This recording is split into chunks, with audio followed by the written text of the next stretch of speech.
And now the next case. All parties in the matter of Durham versus Creech, step forward, please. 18-year-old baseball player Justin Durham is suing his ex-fiancée, 19-year-old waitress Kara Creech, for the return of an engagement ring. Kara is countersuing for the return of her class ring. Mr. Durham, you and the defendant were engaged to be married. It didn't work out. You want the engagement ring back. That's right.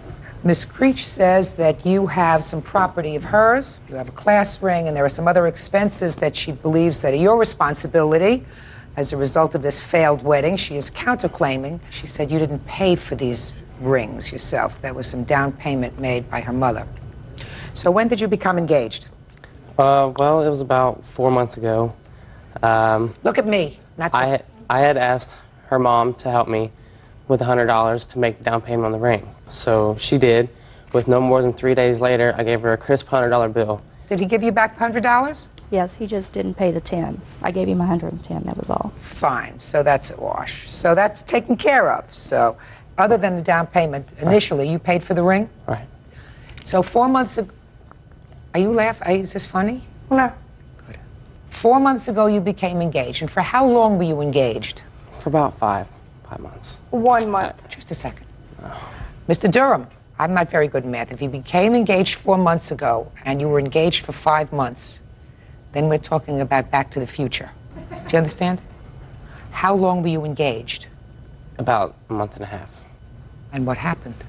She cheated on me. No, that's not true, Your Honor. Okay, so as a result of that, you say the engagement was broken. Right. You broke the engagement. No, she did. Can I see the ring, please? Who has the receipt for the ring? I do.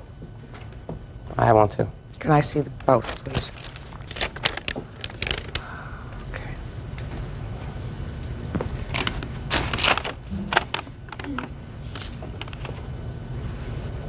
How much did you pay for this ring? $549. No. You have a ring and then there's a bridal set. I have the other piece. It was a set. It wasn't a separate piece. Well, it's billed separately, sir. One says $371 and the other item was $128. So here we have the engagement ring. Now, is the engagement ring $371? Let's get it together, please. I mean, this is not, I've got a secret. Would you answer me? Yes. Guess what? The ring was $400. $371. $371, sorry. Where's the other piece of this, the $128 set? You have that. Right. Can I see it, please? Okay. Very nice. And I see it's a nice little set because one of these things fits in here like this. I don't know how it does it. I'm never very good at that. There you go. Very pretty.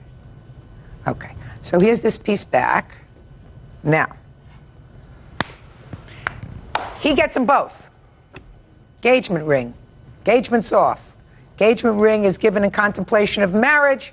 No more engagement. He gets the ring back. Return them. Sell them. Contemplate them. Now let's get to your counterclaim. Do you have her class ring? Yes, I do. Where is it? Perfect. Look how easy this is going to be. This is going to be a piece of cake.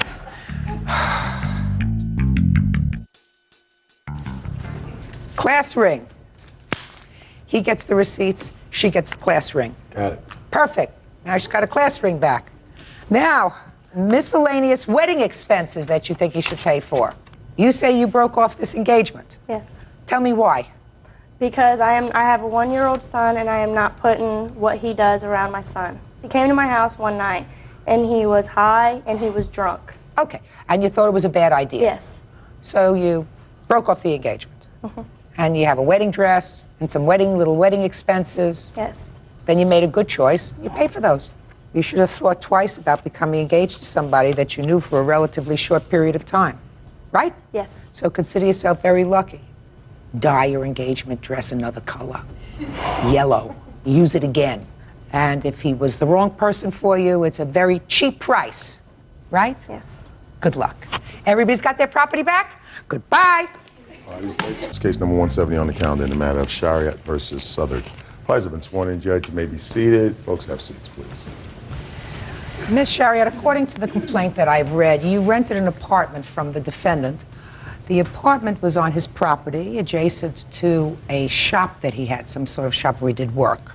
You moved into the apartment in September Yes. of 2000, is that Yes. right? And it is your claim that you lived there from September, October, November, December, and moved out sometime in January, is that right? No, I had a 6-month lease, which would have ended the end of I February. asked when you moved out. Okay, I stayed 2 more months after this. It was I moved out. April. I was forced to move out. Just April tell 6th. me when you moved out. April 6th. So you stayed beyond your lease. Yes. And you want many things.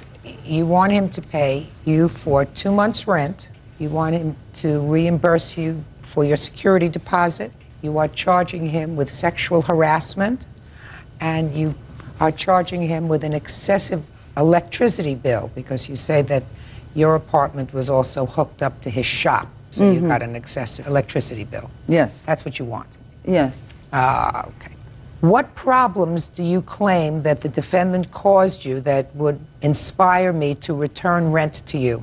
Okay. I ended up in the hospital 4 different times. When? When was the first time? 11/28 is the first hospital report. I had November 28th? Yeah. And what were you hospitalized for? Well, I went in there for chemical poisoning, which they couldn't test for because there's 150 chemicals out there. But it ended up I had a carbon monoxide level of 10.1. Okay, that's in November. 10.5, Ms. yeah. Shariat, listen to me. That's in November. Yeah, Then you went back to the apartment. yeah. When were you hospitalized again? Okay, the next one was January 5th. And why did you go to the hospital January 5th? That time I was vomiting profusely within 1 hour. And again, they detected even a higher carbon monoxide level. That came to 12.1%. Okay, and then you went back to your apartment.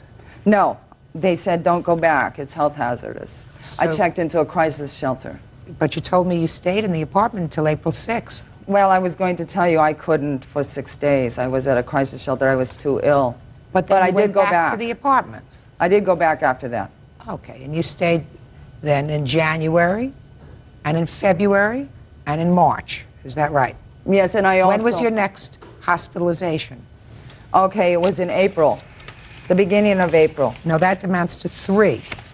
Yes. You said you were hospitalized 4 times while you were living there. No, I have 3 reports. I did make a mistake. I did go to an allergist. I may have counted that, feeling ill, but it was not the hospital. Okay. I have an Now allergist report. Now what rent do you want him to give you back? I feel after the end of November that it was a very miserable situation. Then you should have moved. I had nowhere to move, and I had a 6-month lease. That's not his problem. That's not his problem. You don't live out the terms of your lease. I mean, unless there's something wrong Well, with you. it's better than going back into a slum apartment where I came from. Then that's the choice you made, right? Yeah. You stayed there November when you felt sick. You stayed there December, you felt Yeah. sick. You stayed December, January, Yeah. February, March. Then you move out in April, and Yeah. then you sue him for rent. Forget rent. Forget it. All right, let's get to the security deposit. Did he keep your security deposit? Oh, yeah. How much was your security deposit? $400. And I Did also... she give what? Excuse me. I also paid $400 in April and had to leave on the 6th. Okay. Yeah. Did she give you $400 for April? Yes, ma'am. She did not have all of her stuff out by the end of April. Just a minute. Also, When did you move out all of your stuff? I had to stay with my friend. I don't care what. I don't care And where I to came stay. back on the 13th, and I tried to start moving it. I was unable to because of the If your fumes. stuff is there, you're there. Okay, it was completely moved out April 16th. Why did you keep her security deposit? I have pictures here where she busted down one of the beds that was left in there for him to use, unrepairable. And also, I have pictures of the apartment, what the apartment was here, but also a spot on the carpet in the front room coming in that will not come up, and the shower stall, which was left so dirty in the bottom that the stains will not come out of the Your bottom. Show me Honor? the bills to have all of that stuff fixed. Your Honor? Shh. Oh, Show me sorry. the bills to have all of that stuff fixed. Either you paid to have it fixed, or you have estimates I about did how. not have the bills on it. The bed was unrepairable, so I got rid of it. Forget it. She gets her security back. Unless you have bills to show me what it costs to clean the carpet, repair the carpet, clean up the shower, anything else, she gets her security deposit back. Do you understand that? How much was her security deposit? $400? Yes. Good. Perfect. So it's $400 on her side, but no rent. You stayed, that's your problem. Now, let's get to the electricity bill. Okay. It comes to $1,032 right here. And I have an inspector's report showing that he was For how many using- months is the $1,032? For the entire time I was able to live there. That would be until April 6th. So September, October, November, December, January, February, March, part of April. So you're talking about almost 8 months. Is that right? Yes. But the thing is, I had virtually no heat while I was living there. Just a minute. $129 a month. Now, is there electric heat? Yes. In one room. Is the electricity from her apartment tied into any other area in your home or business? Yes.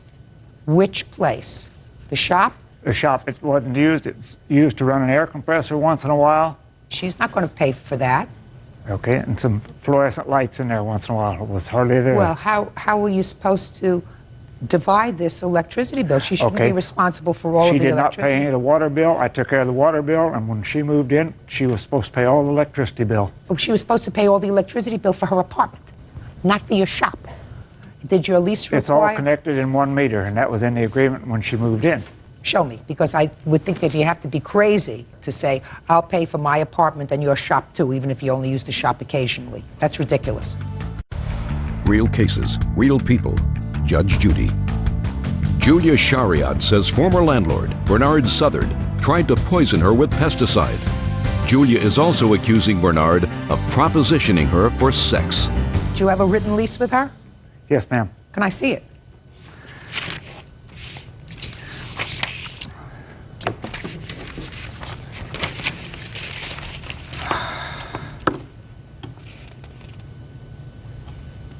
Okay. Did you pay for any water usage when you were there? No. Because this says that you shall be responsible for the utilities, including water.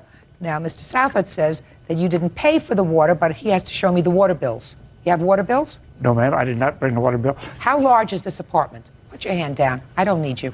Okay, it How was large is about this apartment? probably 15 to 1,700 square feet. Had virtually no heated, only heated one room. He was in the shop and warehouse 10 to 12 hours a day most of the time. I Let me need see to the say bill. also something about the shower. It was I loaded. didn't ask you about a shower. Let me see the bill, the electricity bill. Okay.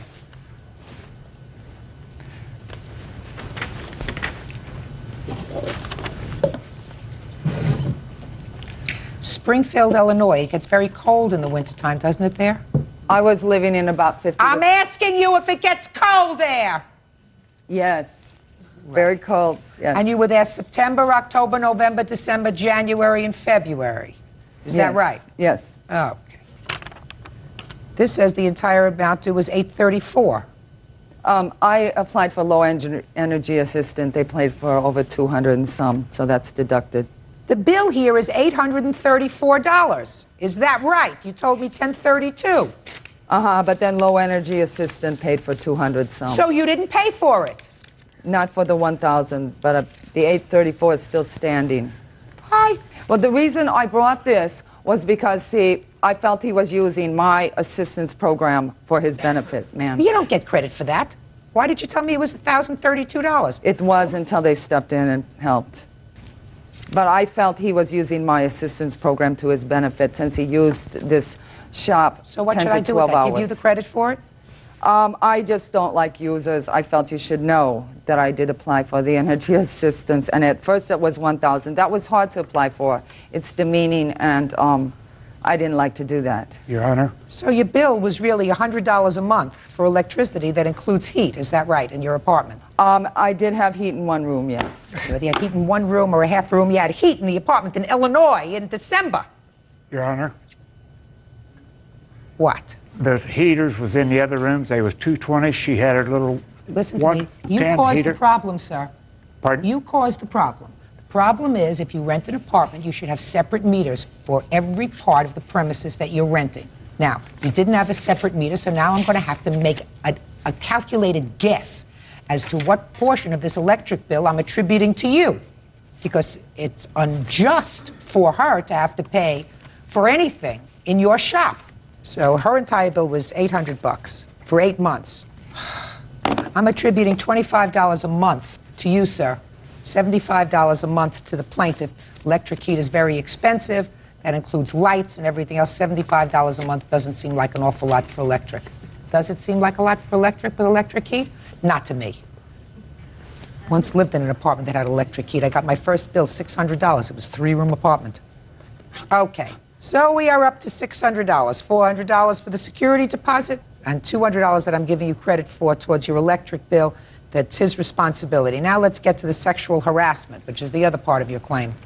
After 2.5 months of living there, he resented the fact that I was going back with an old boyfriend. He got on a revenge trip and he started just barging into my apartment. He walked upstairs into my bathroom one morning and then actually took a step into my bedroom. That's when he went too far. I called the sergeant, and here's a report. She felt like it was so threatening. Don't tell me what she felt. I'm not interested in hearing what you think she felt. Okay.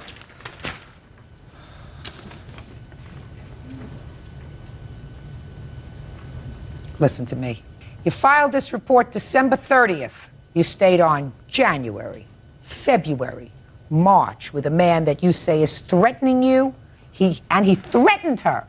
By his presence, by his barging in, yes. That's not what it says here.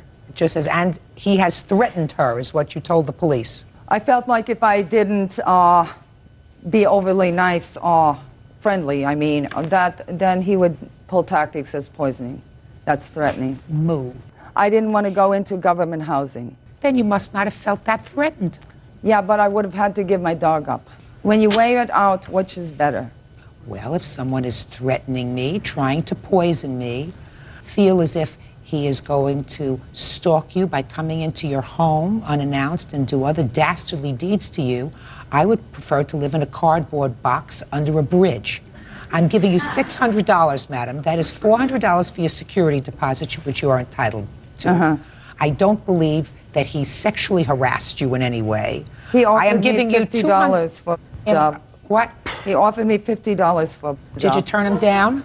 You betcha. Good. And $200 for the credit on your electricity. Judgment for the plaintiff in the amount of $600. That's all. Parties are excused. You may step out.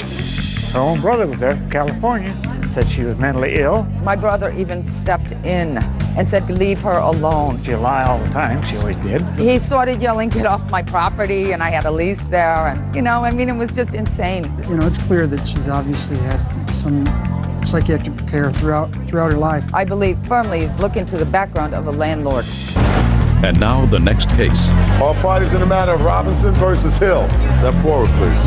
Legal Secretary Carol Robinson is suing her son, auto shop district manager Joseph Hill, for a series of unpaid loans.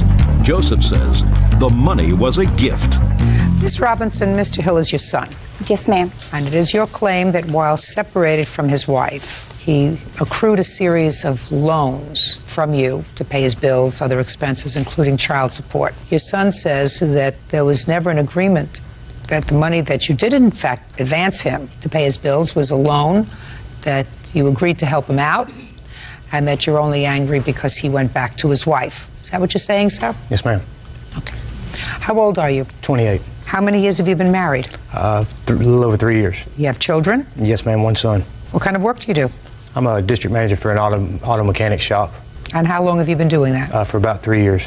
Now, I want you to tell me about what happened after you and your wife separated. Well, when we separated, we were both working.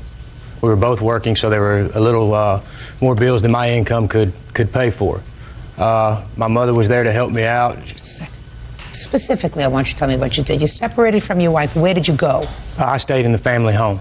My wife left. And when did she leave? What month, what year? May of this year. Where did she go? She went to her grandparents' house. With your child? Yes, ma'am. Leaving you in the house. Now, is this a rental house or is this something? It's a rental house, yes, ma'am.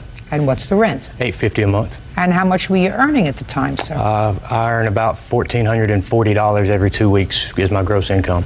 Now, tell me about this conversation that you had with your mother when she started to help you. She agreed that she would help me to where Tell me about the conversation. Now, I'll decide whether she agreed to help you. Okay, tell me about the conversation. Well, it came to the point where we were discussing the finances at my house. She had told me that she would help me to take care of my bills, to bring my bills to her, bring her my paychecks every 2 weeks, and she would pay my bills. She did make a loan to me at one point in time for an attorney, which has already been settled and taken care of between me and her. How much was that? $2,500. Is that right? That is correct. And he paid you back? Not yet. We have a settlement agreement to pay that back. Settlement agreement from where? That she wrote up and I signed that I would pay it back over the course of the next however many months at $100 a month. When did you do that? Roughly about 3 weeks ago.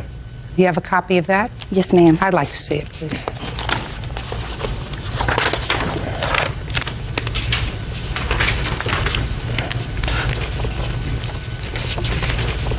Oh, so she had sued you for this? Yes, ma'am. But your lawyer was only $2,500.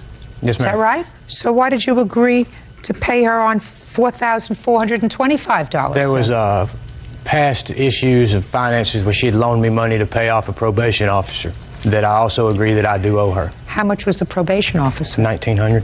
Okay. Now tell me about this other money that she says she laid out for you for other bills, and it's clear, you agree, Miss Robinson, am I correct, that he was turning over his paycheck to you? Yes, ma'am. And you were paying the bills? Yes, ma'am. You were paying his rent? Yes, ma'am. You were paying child support? Yes, ma'am. How much child support? I believe there were 3 payments that I made in the amount of $280 plus a $5 charge for the cashier's check. And there were past due bills that were his and his wife's. What about the $1,440 he gave you biweekly? What'd you do with that? It was not $1,440. His net pay is $1,023.07 every other week. Is that right? That's roughly. Okay, so that's $2,000 a month. That's plenty of money to pay his rent. Plenty of money to pay the last 2 payments of child support. Where's that money?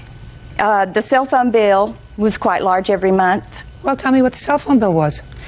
There were 3 months that I paid, $419.15. Just a second. What was one cell phone for $400 a month? I'm a district manager. I have 10 stores that I have to stay in touch with on a regular basis throughout the day. Well, then your company pays for that. They reimburse a small portion. Then you take care of that. Then you give that back to your mom. We're paying legitimate expenses for which you do not get reimbursed. Do you understand? Yes, ma'am.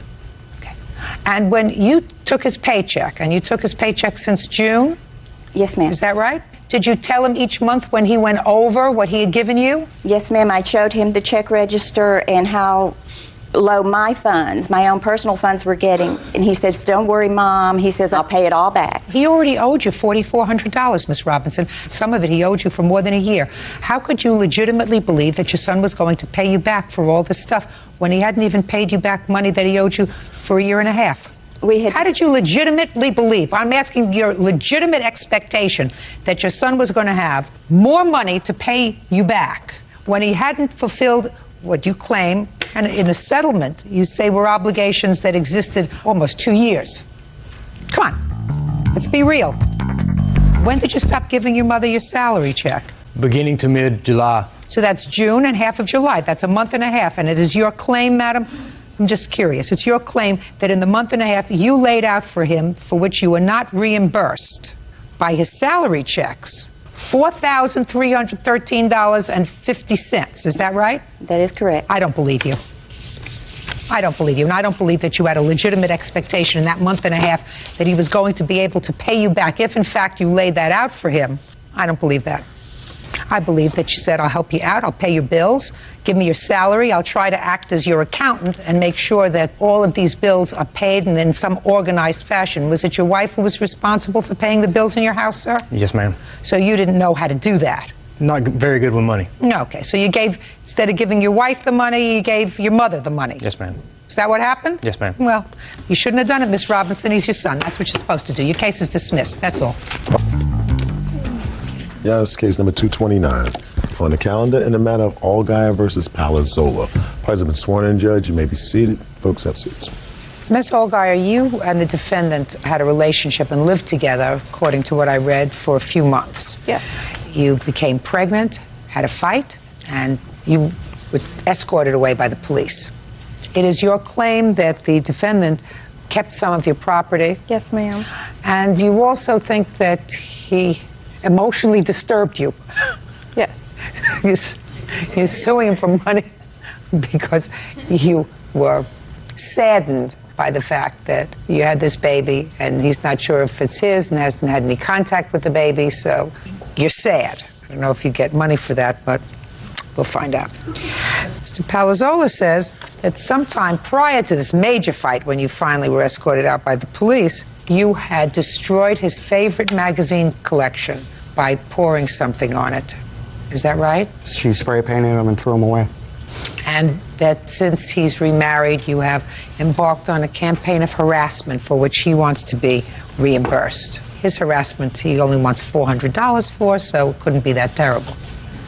Okay, when did you live together? Start and finish. He signed the lease on, I believe it was May 24th, and I moved out on the 28th of August of 2002. When did you move in with him? Was that on the 24th of May? No, I moved in with him about 3 weeks prior to that, at his mother's house. So the beginning of May? Yes, ma'am. August 28th is when the police escorted you out? Yes. Okay. What items do you claim you left behind when you were escorted out by the police? I have a list. Do you want a list? Is it a very long list? No, it's not very long. And this is August 28th of 2002? Yes. What took you so long to get to court? Being a single parent's pretty difficult. We're talking a year later, madam. What took you so long to get to court? Well, it took me a while to get all of my things in order. Look, just show this to the defendant, please.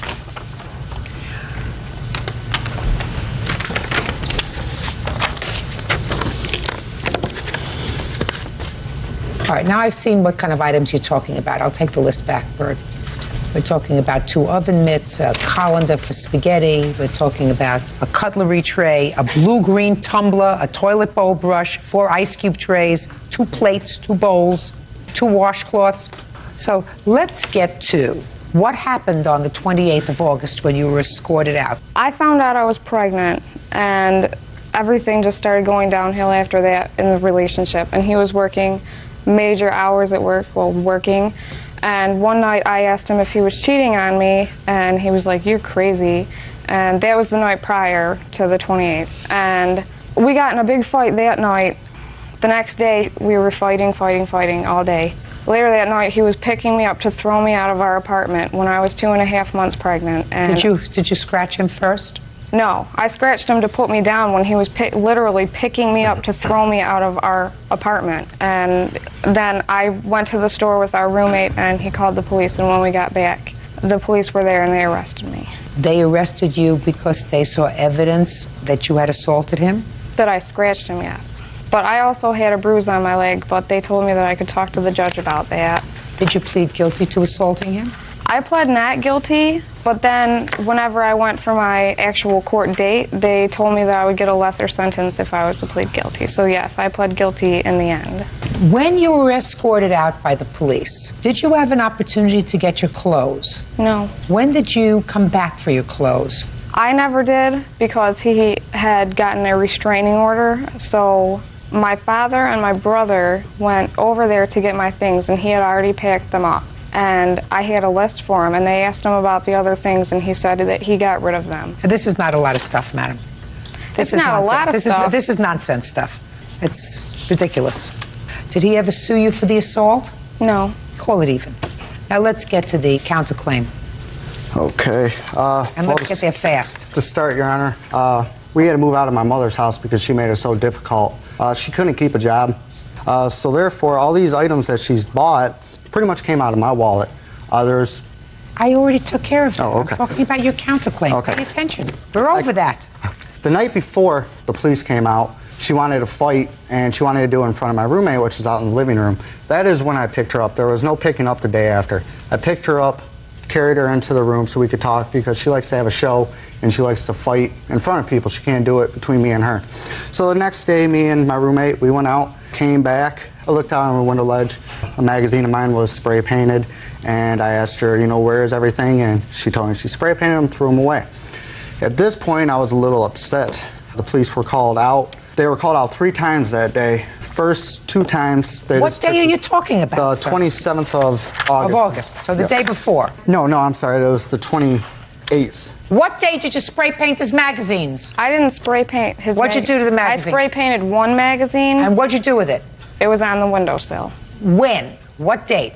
On the 28th. Go ahead. So they had to come out 3 times. The second time is when she really abused me. I had scratches all over my back that turned into a couple of scars.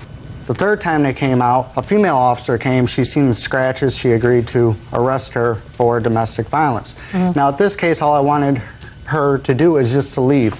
So that's why I didn't press charges. The state of Michigan is the one that pressed charges on her and put the restraining order. I want to know what your counterclaim is about. The due harassment, she found out that I had a girlfriend, and that's when all heck broke loose. She wrote a letter to my corporation. Did you file? To your corporation? Yes. Let me see what she wrote to your corporation. This was a couple of months after the court case happened. I also... Shh. You wrote a letter to the defendant's employer. He has an employee living with him, an employee that works in the same store, and you are sure that that's against company policy. You give the employee's name. And then you say that he also has a mother and brother working for him. And I'm not sure that this is company policy or not, but it seems to me that this is unfair treatment to other employees and more favored towards those particular family members. And then you name them. Why in the world would you send this kind of a letter? That's what I put in there. I didn't say anything about... Why in the world would you send this letter? I don't know. I guess out of vengeance. I don't know. There was no reason for you to write this letter except to harass him. Is that right? I wasn't harassing him. Of course you were. Well, who are you harassing? The corporation? Judge Judy continues in a moment. If it is mine, I'm going to fight for custody. Right now, instead of fighting for custody, why don't you fight to find out if this is your child? Real cases, real people. Judge Judy. Emily Allgaier says ex-boyfriend Ken Palazzola owes for the return of her belongings. Ken is countersuing, claiming Emily destroyed his magazine collection and slandered him at work. What else? I also had the police reports from for damaging my property. I'm not interested in your magazines, sir. She wasn't able to contact me, and she called me many times. And as soon as she found out that I was married is when all this took place. Has she ever taken you to court to establish paternity of this child? No, the front of the court's really slow. I just have to wait to be contacted by them. So you did file a lawsuit? Yes, ma'am. Well, just for child support, yes. Well, paternity, because he says he wants, I assume you want a blood test. Yes, ma'am. When did you file that lawsuit? In the beginning of May of 2003. In any event, I'm dismissing your claim because you have no case against him for this property. I do find, however, that this letter was sent maliciously and for no reason. You can't do that. You can't conduct business that way, young lady. I mean, the two of you were foolish enough, after knowing each other for a few months and having a tumultuous relationship, you were foolish enough to get pregnant and have a child. That was pretty stupid, right? Yes. Now, you understand that if this is your child, is there a strong possibility that that's true?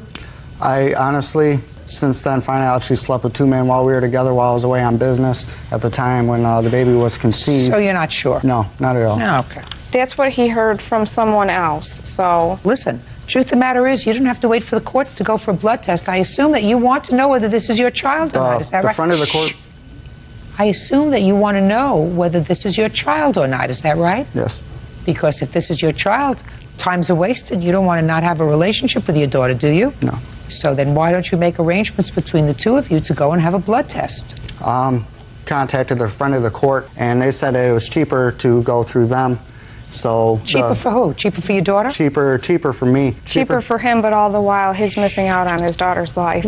If it is not mine, then I do not care. But the point is, if it is your child, you don't want another year to go by without her knowing you. No, but she, also, if it is mine, I'm going to fight for custody because she... You right now want, instead of fighting for custody, why don't you fight to find out if this is your child?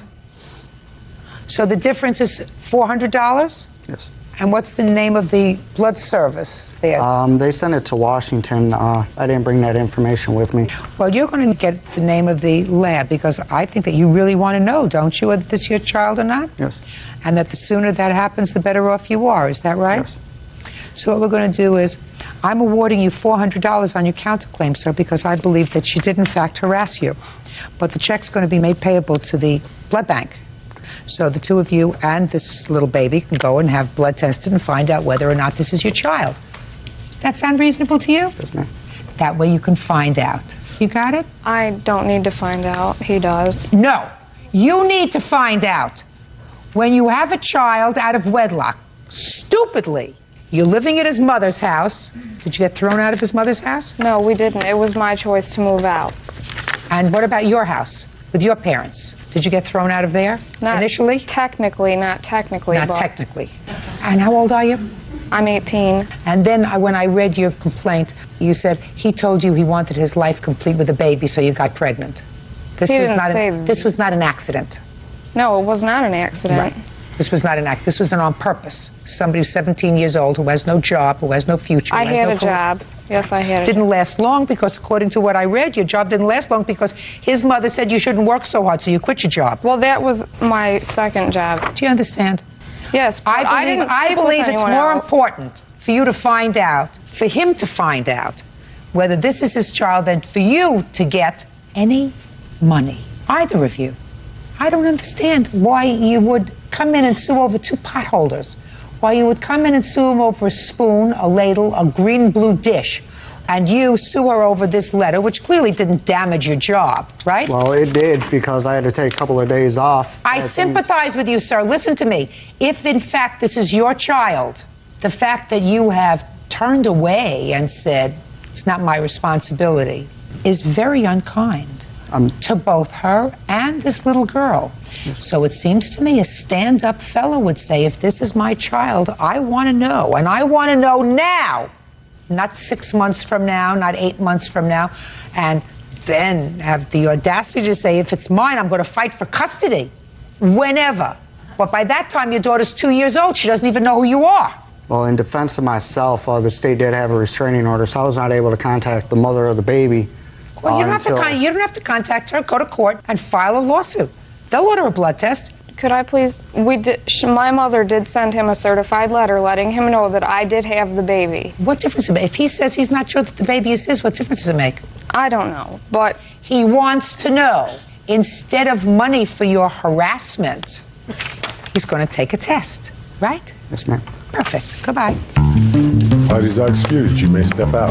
Yeah, I had a very, very good collection. His porno magazines. I know she's, so. He hasn't seen his child and she's 5 months old. I don't think it's mine. And now the next case. All parties on Arredondo versus Bradley. Step forward, please. 20-year-old student Genevieve Arredondo is suing her former friend, 22-year-old telemarketer Tylen Bradley, for the cost of a tuxedo rental and a traffic ticket.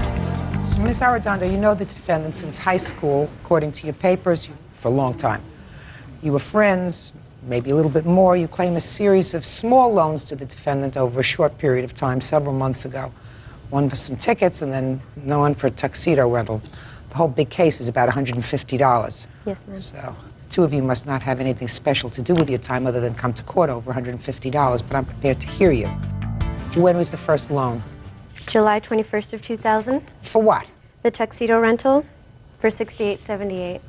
What was that for? Mr. Bradley was participating in a wedding, and he was unemployed at the moment, and I told him I would let him borrow the money so he could buy the tuxedo. You didn't buy a tuxedo? Rent the tuxedo, I'm sorry. Put it on your credit card? Yeah, I did. Yes, okay, you wore the tuxedo? Yes, I wore the tuxedo. Did you ask her for the money for the tuxedo? Well, actually what had happened was we was discussing it, and I had told her what had happened to why I wasn't able to get it, and she told me, well, if you need help. Why weren't you able to get it? Well, because at the time I wasn't employed regularly, and also I had some money stolen from me that I had saved to get it, and so she said, well, she'll be able to help me. Well, she didn't actually know at the time if she would be able to, but if she could, she would. Then she came back to me and said that she would be able to, and so I accepted because I was going to be best man, so I needed a tuxedo. Did you say you'd pay her back? No, at that time there was no discussion of me paying her back. Why not? Because, as my understanding, she was doing it out the kindness of her heart. No. Did you say to her, that's really very nice of you, when I have the money, I'll pay you back? No, there was no, like I said, there was no discussion over any repayment. When did he say he would pay you back? Look at me.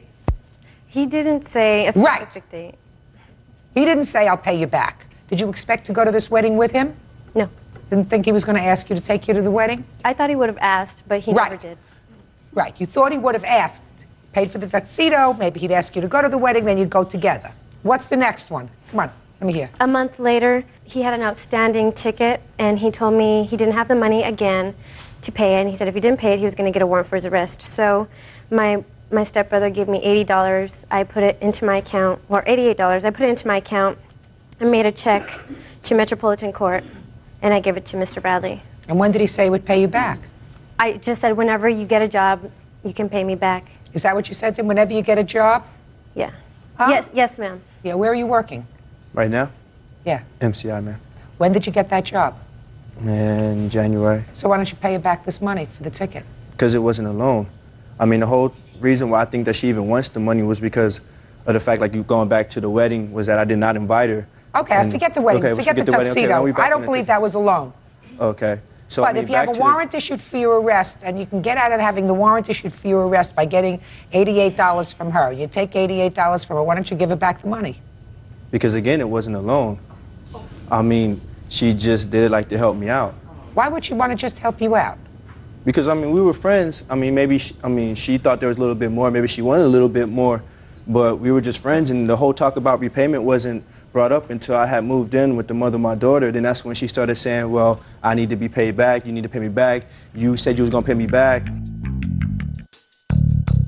If somebody helps you out because they like you and they don't want you to go to jail, then the honorable thing to do, the nice thing to do, but most of all, the honorable thing to do, the just thing to do, is to pay him back the money.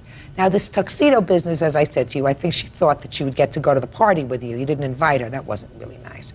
However, it's different when you say, unless you give me the money, I'm going to go to jail. No, I did not say that to her. She asked me what happens if you don't pay it. Then I told her that. What did you tell her? Then I told her that it would turn into a warrant. Eventually, I would go to jail. Grow up. Judgment for the plaintiff in the amount of $88. Get a life, sir. That's all. This is case number 245 on the calendar in the matter of Danilova versus Starry. Parties have been sworn in, Judge. You may be seated. Young lady, have a seat, please. Ms. Danilova, it is your claim that the defendant purposely damaged your car by throwing a coffee mug at it, which caused it to dent and something to crack. The defendant says he absolutely did that. Yes, I did. And he says he's got a good reason. So I have a few questions to ask you. I gather that you people really don't know each other. No. But you live in a house that's in a cul-de-sac, and you have a friend that lives in that cul-de-sac, whom you visit frequently. Well, not anymore. Well, you used to. Yeah. How old are you? 19. And you've been told before by people that live on the street that you drive too quickly in this cul-de-sac. Is that a fair statement? No. Have you ever been found guilty of driving at an excessive rate of speed? Yes. Where? Freeways, mostly. How many speeding violations do you have? Since I had my license. So I assume that you were driving before you had your license. You're not going to tell me that. You're going to tell me after you had your license. How many speeding violations have you had? I think like 7.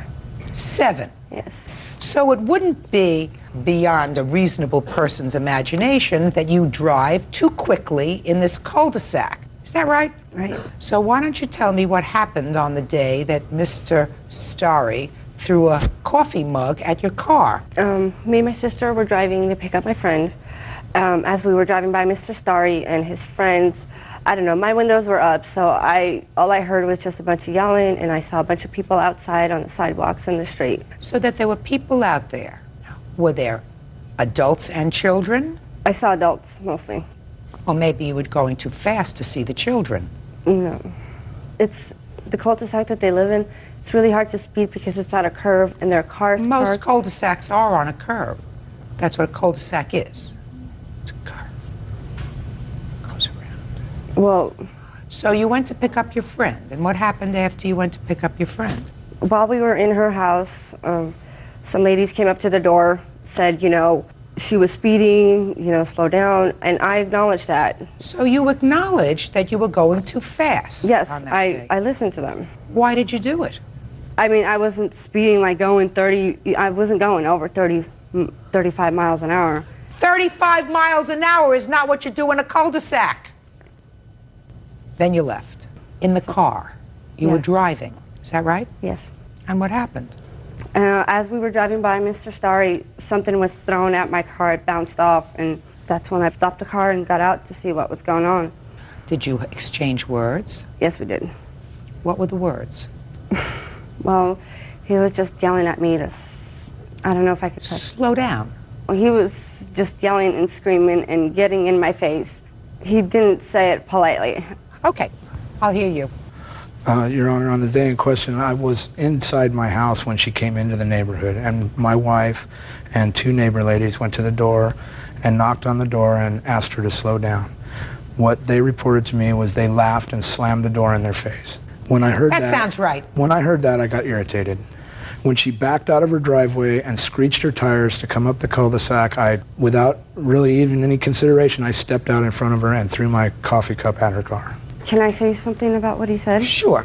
That car could not screech tires if you tried, because it's a Corolla and it was an automatic. When the ladies came up to the door, it was my friend's mother who actually opened the door, and I don't think she would slam the door in their face. Did you She laugh came at up her? to us saying, "There's ladies outside saying you guys were speeding." We're like, well, okay. Is that what you said, like, well, okay? Well, my friend came up to the door to talk to them, and they were just yelling and screaming, saying, "You're speeding, you're speeding." And you said, well, okay. I said, okay, I understand. You know, what else am I supposed to say? Okay. Now, would it be a fair statement that prior to this incident, you would go and pick up your friends pretty often? Almost daily. Now, after this incident, would it be a fair statement that you don't go to pick up your friend anymore? Yes. No. Shh, just a second. I'm sorry. That you don't go there every day anymore. Mm-hmm. And you don't go there every day anymore because you're frightened to go on that street. No, don't go on that street anymore because he constantly harasses me. I've had this whole summer. So that you are frightened to go on that street because he harasses you, and you're afraid what might happen. Yeah, he's threatened me before. Not before this incident. Not you before said. this incident. No. Afterwards. Mm-hmm. So it would be fair to say that as a result of him throwing a mug at your car, you don't go to pick up your friend anymore. Yes, you can say that. So you accomplished your purpose. Is that right? Just answer my question. So you accomplished your purpose. You don't have to worry. Just listen to me. You don't have to worry about her as you did previously. Now it's that way, Your Honor, but it wasn't that way until after, I would say, June or July. Fine, but then you've accomplished what you wanted to accomplish. Is that But right? I finally had to take her to another court for attempting to run me over in the street. But now she doesn't come back. Finally, yes, and I'm happy with that. Now, I absolutely think that each of you should bear a certain responsibility with regard to this incident. Would that be a fair statement? Yes. Good. I'm awarding you $1. The rest of it's your fault. That's all. Judgment for the plaintiff. Parties are excused. You may step out. That dollar thing was totally uncalled for. I'm happy. I did what he wanted me to do. I stopped coming over there. I stopped speeding. I'm happy with that. That's what I wanted. And now the next case. All parties in the matter of Flores versus Etty, step forward, please. Business owner Wanda Flores is suing the father of her daughter's boyfriend, environmental technician Don Etty, for the value of a car. Wanda claims Don traded in her daughter's vehicle without her permission. Miss Flores, is this your daughter? Yes, ma'am. Is that your son? Yes, it is. Miss Flores, your daughter and the defendant's son have a child together. Yes. Your daughter is? 17. And your son is? 18. And how old is the child? 4 months. So they were both underage when this child was conceived. Yes. In December of 2002, you claim that you gave your daughter an old car. In January of 2003, Mr. Etty took your daughter, I assume his son, down to a car dealership. Your daughter signed over the title. Mr. Etty purchased a newer car, right? Yes. He purchased it in his name, but with the understanding that the kids would be driving it and that your daughter and you would make the payments on the car. Yes. Then something happened and his son went to jail. And you claim that despite the fact that you and or your daughter were making payments on the car, Mr. Etty took the car back because it was in his name. And he says it got repossessed by the bank. So far, you following this, this Gone with the Wind? I got it. So what you want is the value of the car that you gave your daughter in December of 2002. Yes, ma'am. Mr. Etty tells a whole different story, which I'm going to let him get to. When you gave your daughter this car in 2002 in December, what date in December was it? It was like a week before Christmas. And where did you get the car from? I've had it for years. Was it running? Yes. We just put a new front end on it. We really did a lot of work to it. Did you have a conversation with Mr. Eddy about trading in this car? No, I didn't. Did you give your daughter the title to the car? No, I went, as soon as they got the car, they called me and asked me if I'd come and sign the title over. Oh, I understand. So you gave them a gift, but there was an understanding with Mr. Eddy that they were going to use that car as a trade-in. Yes. Okay. Now, what was the agreement as far as payment? The car was supposed to be put in their name. I know right now they couldn't put it in their name because they're teenagers. Correct. But William turns 18 in August. At the time, they couldn't put the car in their name. Yeah. And they probably wouldn't give him a loan anyway. Exactly. So he put it in his name. Yes. What was the arrangement as far as payment was my question. I was going to pay the payments with Michelle, and the car was supposed to be after they got old enough to put it back in their name. Right. January, February, when was the car repossessed? I don't know. What month, Mr. Eddy? It was last month. Why? Because of default on payment. How many payments were missed? One. Which payment? April's April. payment, yes. Your Honor, it was due on the 8th of every month. And there was no payment made in April? No. And that's why you took the car back? Yes, ma'am.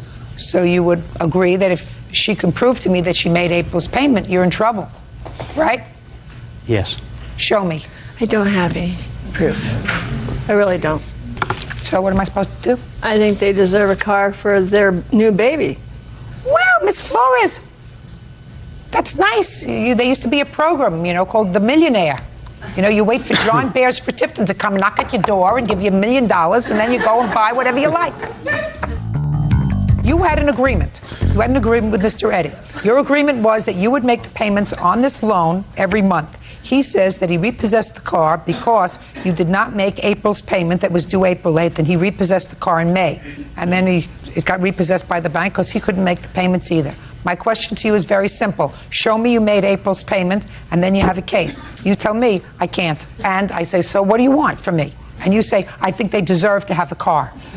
So maybe you can convince Bird to buy him a car. Your Honor, if you breached your contract with Mr. Eddy, you're not I didn't have no contract with him. Yes, you did. No, I didn't. You just testified under oath that you did. You don't understand, Miss Flores. You testified under oath that you had a contract, a verbal contract with him, that you would make the payments on this car. No, I had a verbal contract with my daughter. You can't. Why? She's 17. She can't make a contract. Only he can make a contract. And you testified that you had a contract. The contract was with him, that the payments would be made, and April's payment wasn't made. He had an absolute right to take back the car. Your case is dismissed. That's all. Can I ask this case number 220 on the calendar in the matter of Bailey versus Bohan? Parties have been sworn in. You may be seated, sir. Have a seat. Ms. Bailey, it is your claim that you befriended the defendant when she needed a friend, and she expressed her gratitude for your friendship by punching you in the mouth and breaking a tooth. You want her to compensate you for that. Correct. Ms. Bohan says that it was you who instigated this argument by poking her and punching her in the chest, and she merely responded, and there was no way that she could have caused any damage to your tooth. How do you know each other? We were neighbors. We lived across the street from each other, and we became close friends over the course of several months. How did that happen? My husband and I came home one evening, and Suzanne was sitting out on her front curb crying, and it was early December. It was really cold out, and she was just in her pajamas. And I walked across the street to check on her and see if she wanted to come in the house and warm up, and she told us that she had just had a fight with her husband and her mother-in-law, and that her husband had locked her out of the house. Do you have children? Yes. How many children? 2. How old are they? One is almost 3. The other is my stepson. He's almost 12. Separated from your husband now, or are you together? Getting back together. Okay. When did this incident occur with your tooth? March 28th. Tell me what happened. Suzanne had been very ill about a week prior to that evening, and she had been to a counseling session with her husband that day, and in the course of the counseling session mentioned that she had to leave because she had to go to the doctor, and she was afraid to go to the doctor by herself, so she called my husband to meet her at her doctor's because it was right by his job. He did that. Her husband then called me and said that he had just walked in on the two of them hugging and kissing. So, quite honestly, I was pretty upset with that. I called my husband and said, I suggest that you come home right now and explain to me the phone call I just got. He came home, and when we walked up to the house, there was really loud music. We knocked several times, and it took, I don't know, 3 or 4 knocks before she finally came to the door. And it was obvious to us, because of the time that we have spent with Suzanne, that she was drunk. She let us in the house, and instantly she was attitudinal with me. Well, what did you say to her? I said, we'd like to talk to you. And she said, well, I'm busy fixing my son dinner. And this was like at 9 o'clock at night. And I made a comment, well, don't you think it's kind of late to be feeding your child? Shouldn't you have been doing that a lot earlier rather than drinking? Well, she took exception to that. And in the meantime, my husband was asking the neighbor to leave because he was the one that had brought the alcohol into the home. And Suzanne? So your husband said to her guest, leave the house? Yes. He said, you're not being the kind of friend that Suzanne needs. Suzanne's been going through a nasty divorce. I got it. Anyway, I told her that Brian had called me, and I told her what Brian had said to me, which is Brian her is husband. the husband? Yes. And she said, you're a liar. He never said anything like that. And I said, well, then let's get him on the telephone and you can find out. Well, I called him, and he could tell as soon as he heard her voice that she was drunk. And so he said, sounds like all of you were partying, so you should go home and go to bed. And he wouldn't talk to us. And I don't remember what her exact comment was, but I was doing this. You were pointing in her face? I was pointing at her. I wasn't in her face, I was pointing at her. And she said, get your blank finger out of my face. And I said, I said something. And out of nowhere, she came around with her right arm and punched me in the jaw. And broke a tooth? It knocked my bottom jaw into my upper jaw. It broke my bottom tooth, my bottom molar, and it broke 2 teeth in my upper denture. First of all, what is the show and tell that I have here on the desk? These are gifts that I received from Maggie after that night. However, I'd like to clarify a couple of... These are gifts that you received? These are gifts that were brought over before Maggie knew she was leaving her husband, and she wanted my son to have this... she brought your son over that. She brought over that and some animal crackers, some fishy crackers, and some candles. But first of all, I'd like to clarify, I did not have my son that evening, and my son was not home. I was not drinking. My friend was on a way to a party, and he had some alcohol that he was going to bring down the street to a block party. So I was not drinking that night. Need to make that real clear. And when we heard them pounding on the door, they keyed into the house. I didn't answer the door. They let themselves in with a house key of mine. And so at that time, when I walked in the kitchen, that's when I saw Maggie and her husband standing there. And Maggie came at me and started pointing right at my nose and then pushing on my chest with her pointer finger, going, listen, young lady, you better start telling me the truth. And I just went like this, like, get your hand away from me. And told them that I wanted to go to bed, that it was too late for them to be over and they needed to go home. And that was it? Mm-hmm. Judge Judy continues in a moment. The first thing he said to me was, Earl, don't be upset. We're having a dancing party. And he was drunk as a pig, and so was she. And later today... You washed the bowl by hand? Correct. And she washed the bowl by hand. How do you know she broke your bowl? Because it was in perfect condition. How do I know that? Real cases, real people. Judge Judy. Maggie Bailey says former friend Suzanne Bohan punched her in the mouth in a drunken rage. Can I see your dental bills, please? Mr. Bailey, I'd like you to stand up, please, sir. Oops,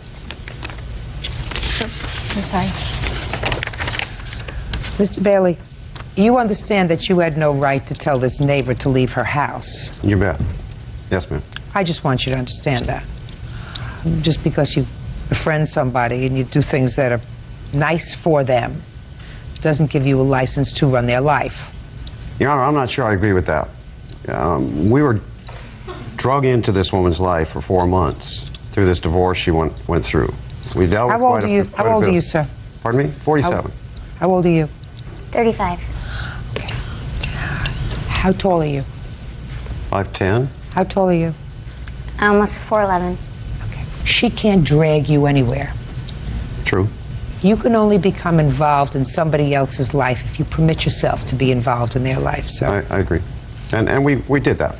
You may have been, for totally altruistic reasons, befriended her.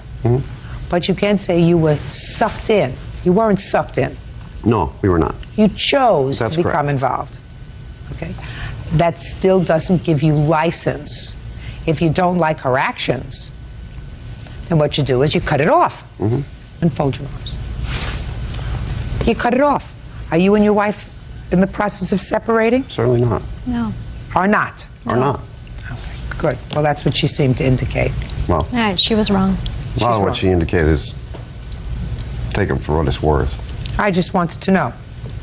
Okay. So I have to make a determination, Ms. Bohan, whether or not you assaulted the plaintiff in either this kind of motion or, as you indicated, this kind of motion, and whether either one of those motions causes you to be responsible for $2,800 worth of dental work. The person who was at your house, is that Bob? What time did he leave? I'm not exactly sure what I am. time it was. Before or after they left? He left, well, because when they arrived, they were in a heated argument, and Earl made it very clear he did not want Bob in the house, so Bob took off and went to his other party. Your Honor, may I speak? Sure. I'd like to qualify what she's saying, if you don't mind. When we did not key our way into the home, first of all. That did not happen. How did you get The keys were returned to this woman weeks before this, by way of putting them under her doormat. Fine. Okay. We got in because she opened the door. She opened the door after repeated pounding on the door, because the music was extremely loud. I walked in the home, and I found Mr. Krevlin hiding in the garage. The first thing he said to me was, "Earl, don't be upset. We're having a dancing party." And he was drunk as a pig, and so was she. I said, "Bob, you're not being a friend to her. Take your liquor and go home. This woman has issues with drinking. You know it. I know it. This is not being a friend." How did you know she had issues with drinking, Mr. Bailey? Because she repeatedly told us of her issues with drinking. Repeatedly. Yes. During the course of becoming friends with Suzanne, she asked me to go to court with her several times for her divorce case and child custody case. And her attorney made it very clear, because Suzanne is a recovering alcoholic, that if she took so much as one drink, she would lose her son. Is that true? Yes. I find that the plaintiff has sustained her burden, at least to my satisfaction, that the injuries were caused by the defendant, who was probably drunk as a skunk, and I'm awarding her the amount of the dental bill, which is $2,868. Judgment for the plaintiff. That's all. Thank you, Your Honor. Parties are excused. You may step out. The friendship went south when Maggie thought I was having an affair with her husband. Unfortunately, I'm a person that tries to help people, so just be careful, I guess. Go with your eyes wide open. The drinking was not an issue. I'd do it again for another friend. I would. They were terrific friends at the time when I needed help. I felt that we were used by Suzanne, and we tried to be a friend to her and pretty much got slapped in the face for it. 18-year-old Nikki Truslow is suing her ex-boyfriend, 21-year-old Josh Carter, and his fiancée, 20-year-old Yolanda Walker, for assaulting her with a stick. Josh and Yolanda are countersuing for harassment. Order. All rise.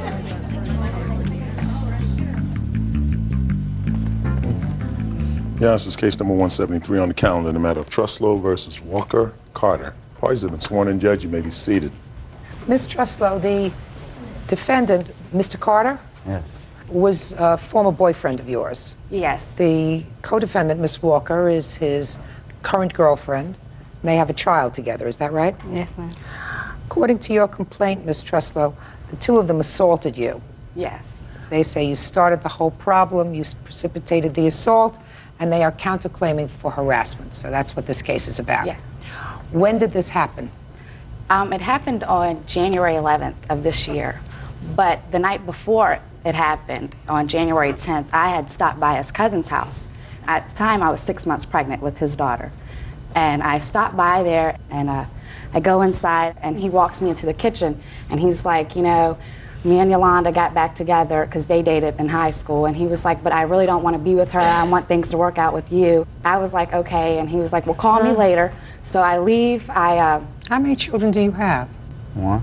With this lady? Yeah. You have a child? Yes, we go Monday for the blood test. We already took the paternity test on our half. We just I waiting have on to her. go Monday, so. But here's a picture of her if you'd like to see. I don't know. But anyway, so then I leave, and he was like, How old are you? How old am I? I'm 18. And how old are you? 21. What do you do for a living? Work. Work. Could you stand still? Try standing still.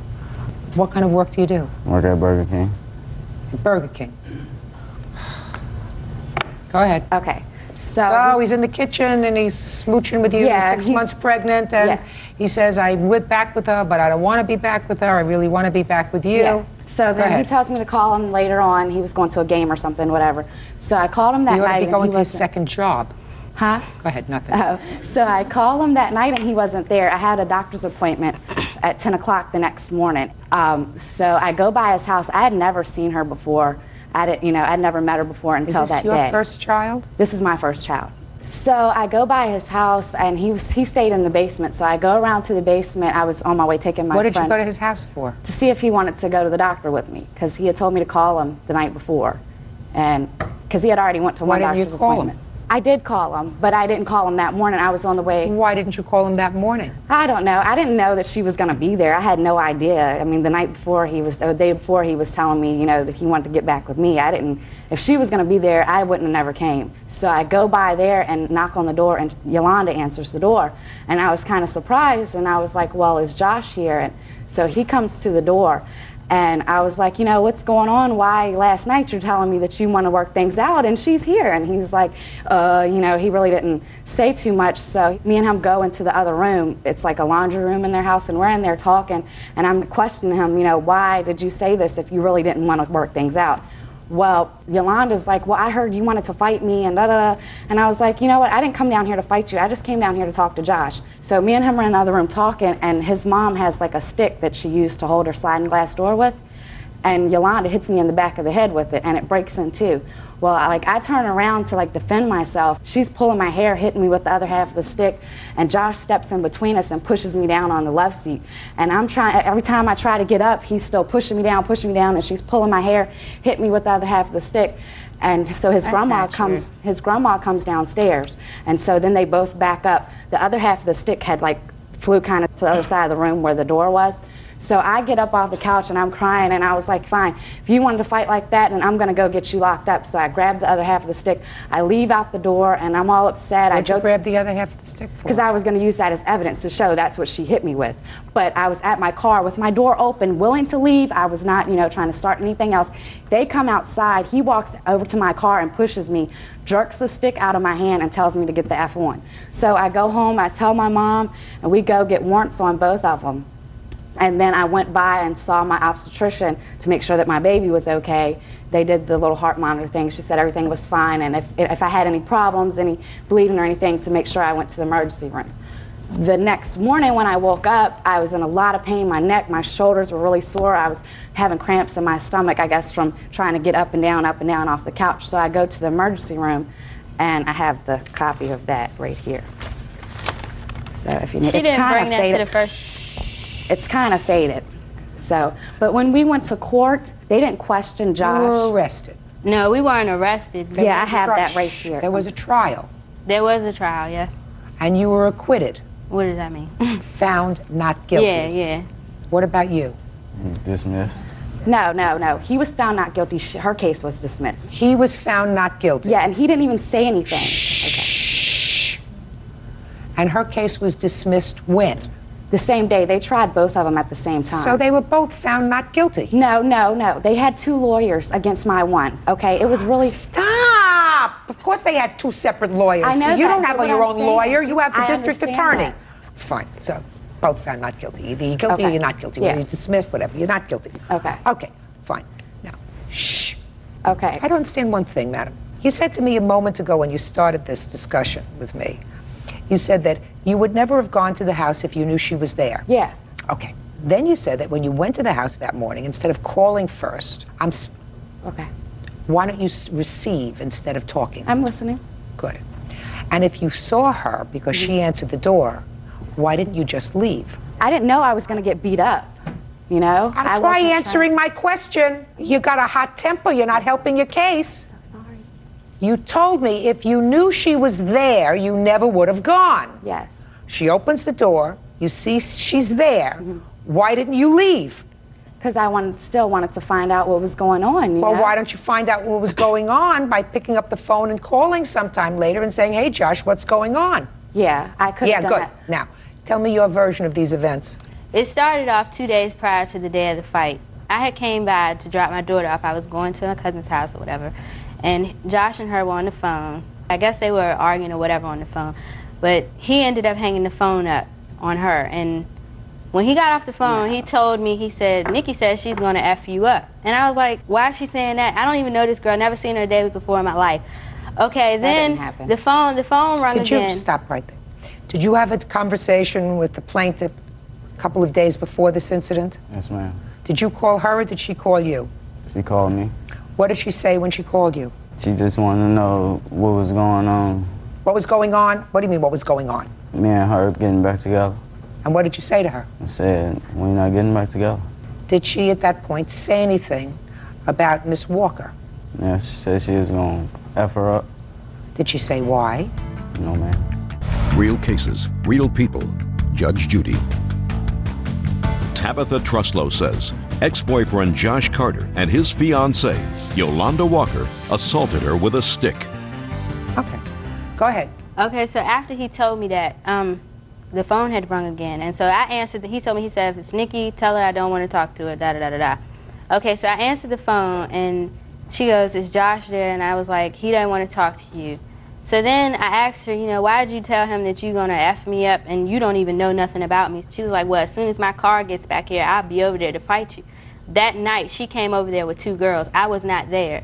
His mother and Josh was there, and she and 2 other girls that came over there to fight me. Did you go over to his house 2 days before? I did not. Did your mother see her over there? Yes, ma'am. If I called his mother, would she say that you were over there 2 days before? I don't know, but oh, she probably would. But also, could I... Don't say anything other than answering my questions. Yes, ma'am. Good. What happened when she came over a couple of days before this incident? She just started cussing and talking about she was going to beat her up. Where's Yolanda at? Go ahead. Okay, then the next day, which was the 10th, it was on a Wednesday, I had went to go pick them up from his cousin's house. I gets there, and he comes and tells me, Nikki came out here today, talking about she's going to beat you up again, and she came by the house last night, and my 3-year-old daughter at the time overheard her say that... Don't tell me what anybody overheard. Okay, well, Thursday comes, it's about 9 o'clock in the morning, and she knocks on the door. I go answer the door. She walks in the house, uninvited. I asked her, I said, well, why did you, you know, say this stuff about me around my daughter? That was the main point. She said, Yolanda, I didn't come down here for this, da-da-da-da-da-da. No, don't do da-da-da-da-da-da-da. She didn't say da-da-da-da-da. I didn't come here for this. Go ahead. She said she didn't come here for this, and that, you know, she only wanted to talk to Josh or whatever. And I told her, I said, Nikki, I said, next time, don't come over here no more. She was just like, well, I can come over here anytime I want. I said, well, don't come over here while I'm here. So then she was like, B-I-T-C-H, da-da-da-da-da, something. And then I'm sorry with the da-da-da-da-da. But it ended up where she was like, I'll whip your da-da-da-da, whip your butt. And then so I was like, you ain't gonna do nothing. So at this time they were at the sliding glass door. Josh was like, probably like this to her. And she was behind him and she was like, I'll whip your da-da-da-da-da. Shoot, I got her happy with it. And so she said, I'll whip your butt or whatever. And so I got up, you know, I was sitting on the couch. So I said, you ain't gonna do nothing. I said, but I know you better not come over here next time. So she had grabbed the stick and she was like, what, like that? She came at me with the stick. I grabbed the stick from her. And when she had did like this, I grabbed it like this and I took it from her and I hit her with it. And then from there, we had wrestled and I ended up tossing her on the couch. I had completely dropped the stick by then. The stick was on the floor when she picked it up.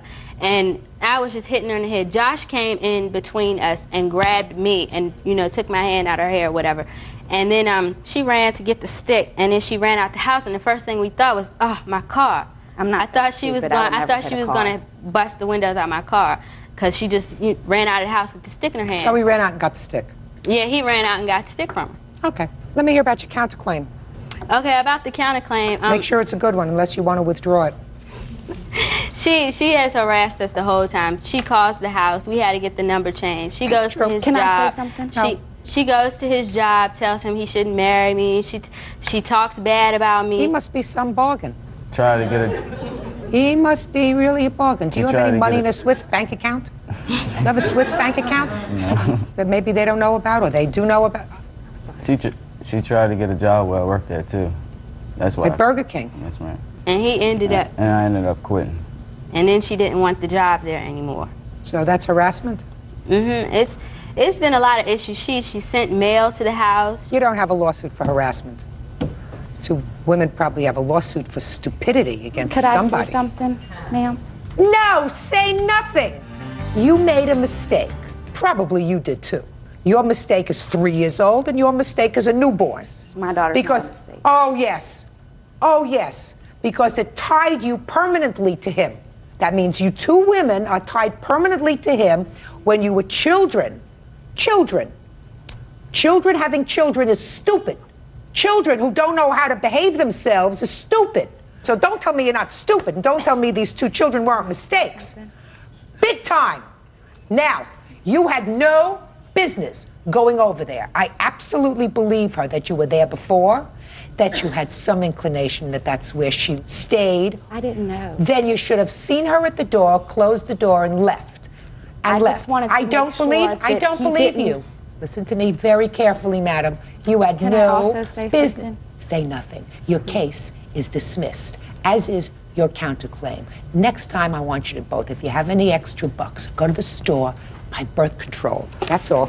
Parties are excused. You may step out. I wish you would just leave us alone. She can have them and have 10 kids by them. Please, don't get involved with people like her. Please don't.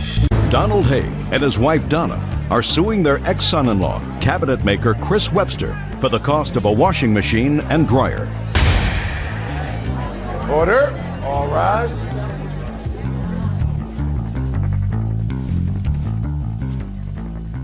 Yes, this is case number 315 on the calendar in the matter of Haig versus Webster. Parties have been sworn in. Judge, you may be seated. Folks, have seats, please. Mr. and Mrs. Haig, this gentleman used to be your son-in-law. He's married to your daughter, and they have 2 children. Is that right? Yes. You are suing him for the balance owed on a washer and dryer that was purchased on your credit in 1994 when the defendant and your daughter were married. You bought it for about $1,000 from Sears. Is that right? Yes. And they were to pay off so much per month for the remainder of their natural lives. Well, then there came a time later on that you and your husband decided to buy a 2-family house with your daughter and her husband. And you did. In what year did you buy this 2-family house? 1995. And in that 2-family house, 4 of you and the 2 grandchildren, also came the washer and dryer, which I assumed you all used. Is that right? Yes. And then there came some marital difficulty. And in the year, according to what I've read here, 2000, your daughter left. Yes. And Mr. and Mrs. Haig, you stayed in the house for a while, is that right? Yes. Then you decided to buy them out of the house. Yes. Now, so from 1995 until 2002, this house was owned jointly, and everybody used the washer and dryer. Is that right? Yes. Now, Mr. Webster, when your former wife left you, what happened to the children? They stay with me and I take care of them. And they're 2 boys? Yes. And how old were the children at the time? 3 and 5. Was there a custody trial with regard to the children? Yes. I mean, in the divorce. Yes, in the divorce. So your former wife did at some point request custody of the children? No. No, she didn't. She did not? No. She got remarried and went on her own life. Okay. So there was never a dispute as to who would have custody of the children? Did there ever come a time when you had problems with your in-laws? No, not until I couldn't take it no more at the house with them at the house and everything. So. What do you mean you couldn't take it anymore? It was just him not working, me paying more money than I'd had to, me just paying more and more and more money. Something had to be done, and that's why I bought them out. And I thought that was going to be it. How much money did they get when you bought them? Exactly $23,900. How much money did you put in, sir, as a down payment on the house? $6,500. And you walked away with $24,000, is that right? That's right. It was a good investment. Yes, it was a very good investment. Very good. So now let me ask you this question. What in the world are you doing here? You have 2 grandchildren that he's taking care of. That washer and dryer was paid over the last 8 years. There's no question about that. $25 here, $50 there. Everybody used the washer and dryer. The whole washer and dryer cost $1,000 8 years ago. You just closed a property where he's living with your grandchildren, and you made a handsome profit. You explain to me why, under those circumstances, you people would be foolhardy enough to come to court and sue him. Okay, number one, the bill wasn't paid. Why didn't you pay it? You lived there, you used the washer and dryer. Why didn't you pay it? Because I got sick. Well, that's not his fault. He's got 2 children to take care of. You're not his child. You got sick, you got sick. Yeah. What does that have to do with me? Or him? Or your 2 grandchildren if you got sick? Well, I got sick, and when I got sick, I told him that I wanted to sell the house before we got into this financial problem. He did not want to sell the house. Just a second.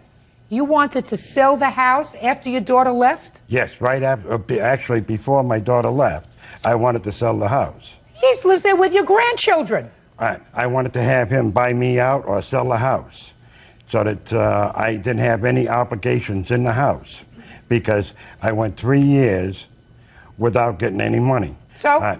And I told him I couldn't afford to pay all the payments. So he paid? Just a minute. So he paid? What you couldn't pay, he paid. Is that what you're telling me? Not all of it. I don't care all of it. I don't care of a piece of it. He's taking care of your 2 grandchildren. You're not related to him by blood. Your daughter goes and takes off with somebody else, remarries, has a happy life. He's staying there. He's watching your 2 grandchildren. He's got to take care of you. He's got to take care of your wife. And now you have the audacity to come to court and want a washer and dryer that you bought in 1994 that the whole family used? I don't understand you, Mr. Haig. Is there something wrong with you? No, there isn't. There's a lot wrong with you. No, there isn't. Oh, yeah, there is. Go ahead. You have 30 seconds to convince me, sir. Okay, when we first bought it, they took and they paid all the bills. Chris and Deborah paid the bills. Just a minute. Chris and Deborah, where was Deborah working? At Safeway. She was working after the 2 children were born? Yes. Yes. Full-time? Part-time. What was he doing? He was working full-time as a carpenter. So he's working full-time, she's working part-time at Safeway, and you're not working at all? And I was working part-time myself, and it's So the only one working full-time is him? That's right. All right. Now, I told him that I was getting worse than what because of my condition. I told him that I wanted to liquidate my part of the house so that he wasn't responsible for me. And he did not want to sell the house. He did not want to buy the house. He said he would make up the difference in the bills. I sat down and I explained to him that when we sold the house, or when I got my SSDI, that I would pay him back. So how much did you pay him back? I paid him $600. I paid him back all the money that we owed. Oh, did he pay you back? No. How much did he give you? Okay, it came down to where I offered him $20,000 for a buyout. He wanted $25,000, and it got knocked down. I paid for the $2,500 when we all bought the house together. He got that out of me. Everything that they ever put anything in downstairs, money-wise, I gave him $1,500 because they spent $3,000. I gave him $1,500, and then he told me that he wanted me to sign and pay for this washer and dryer. At the time, I was just giving him so much money and just wanted him out of my life so that I can start over and just be alone with my boys. I just said, okay, and then I never signed nothing. I just said no. I don't care whether you signed anything or not. You paid him back. You I paid say him what a lot you more. owed him by decreasing the amount that you should have gotten when you sold the house? Yes. Okay, you still made a handsome profit when you sold the house. So instead of making $24,000, maybe you should have made $30,000, right? Fine. Yeah. You still made a handsome profit. Judge Judy continues in a moment. You have the opportunity to be there and participate in the rearing of your grandchildren. What a gift that could be if you were nice people. And later today, when the landlord showed up the 20th to get rent, he saw holes in the walls that they left in their room and in the door. Did you make any holes in the walls? No, ma'am, I did not. Her and her boyfriend be fighting all the time. That's where the holes came from. real cases, real people. Judge Judy. Donald and Donna Haig, claim ex-son-in-law Chris Webster owes for the cost of a washer and dryer. Chris says the Haigs have been ignoring their grandchildren. Listen, Mr. and Mrs. Haig, do you see your grandchildren? Right now, no. Why is that? Because we don't see him. I'm asking you why. Because the feelings between him and I, What kind of feelings? it's bad. Why? I don't Over what? understand. Over what? Over the payment. Because Over the he's, washer dryer? Over the washer and dryer. And also, when I went to talk to him about it, he called the cops up, and the cops told me not to come back to the house. Because if I came back to the house, I would be arrested. Okay. Now, why don't they see their grandsons? I have no idea. His birthday, my 8-year-old son, Brandon, his birthday was this past Monday. Not one card, not one phone call, not nothing. Did you send your grandson a birthday present? Yes, I did. You sent him a birthday present? Yes, I sent him a card. Yes, I did. Card. Children like cards. They like presents. Why didn't you send him a birthday present? Because I had put money in the card for his birthday present. I don't believe that at all. Listen, if I construe this as a debt, I construe it as a joint debt. As far as I'm concerned, that debt should have been over. Certainly, 8 years later, the statute of limitations has run on that debt in any jurisdiction. And in this court, we use the doctrine of laches, which means if you sit on your laurels and you don't collect the debt, then it's forgiven. More importantly, I don't understand why grandparents, when they have a daughter who takes off, starting a new life, mothers usually don't do that, that are wrapped too tight. Got 2 little boys that she leaves with the father. You're living with the father, so you have the opportunity to be there and participate in the rearing of your grandchildren. What a gift that could be if you were nice people. What a wonderful opportunity that would be for you, madam, to say, look, my daughter's not here full-time. I got the 2 little boys. He's a carpenter. He works full-time. You know, I can be here. I can help shop and cook and take care of the boys if I want to. You're worried about a washer and dryer purchased in 1994. Your priorities are all screwed up, and I have no time for you. Your case is dismissed. That's all. Parties are excused. You may step back. I'm just glad it's over. I don't think it was fair. I don't know how much more money I have to pay. I'm very upset about it. Anytime they ever want to do anything with their grandkids. Oh, I'd like to be part of their lives. All they have to do is just call. I want to see everybody together, except I don't want nothing to do with Chris. And now the next case. All parties in the matter of Harris versus Moore. Step forward, please. James and Beverly Harris are suing business owner Ruth Moore for the cost of their wedding china. The Harrises claim workers from Ruth's catering company damaged several of their pieces. Mr. and Mrs. Harris, according to what I read, you were having a dinner for approximately 20 or 25 people, is that right? Yes. And you hired the defendant's firm to provide 2 servers for the dinner. It is your claim that someone from the defendant's organization damaged some serving pieces of yours, and you found one piece, I assume one of those little pieces over there, those little pieces of glass, in the garbage, thrown away, broken. You want them to pay you $2,321.96. Ms. Moore, how much did the Harrises pay you for the service that you provided? The Harrises paid the servers directly because they're independent contractors. And how much did they pay them? I don't have it in my head. How much did they pay you? $110 a piece, plus a gratuity of $25 each. Have you ever had people serving for you before? Yes. From where? My 3 daughters. Not your 3 daughters. I'm talking about independent people. Not on the scale that this party was. I've had my housekeeper help. Okay. Now, let me see the pieces that you say were damaged. This is one of the pieces, which is a Dawn water pitcher that is chipped in the front.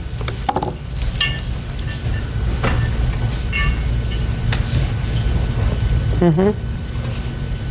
And what did you use this for? Water. And did you place the water pitcher on the table? The water pitchers, I believe, started off on the table, yes. And did anyone serve the water other than the servers? No. Is that true? No, not at all. Stand up. Thank you. Tell me your name. My name is Aaron. I was one of the servers there at the event, and I witnessed two of the people not at their table, at the other table closer to the kitchen. I actually noticed one man and one woman, I don't know their names, they're not my friends, but refill their own glasses of water. Of course they did. Thank you. Of course they did. Put that back. Let me see the rest of the damage. This is a glass bowl that I had purchased just before the event. It has 3 chips in it. This was the piece that came inside of it, which I did not use, that still has the tape mark on it from where the 2 pieces were taped together. And this was the first time you had used it? Yes, it is. Did you wash it first? Yes. How did you wash it? In my sink. And who washed that bowl? I did, ma'am. How did you wash that bowl? I washed that bowl in her sink by hand. Okay. You washed the bowl by hand? Correct. And she washed the bowl by hand.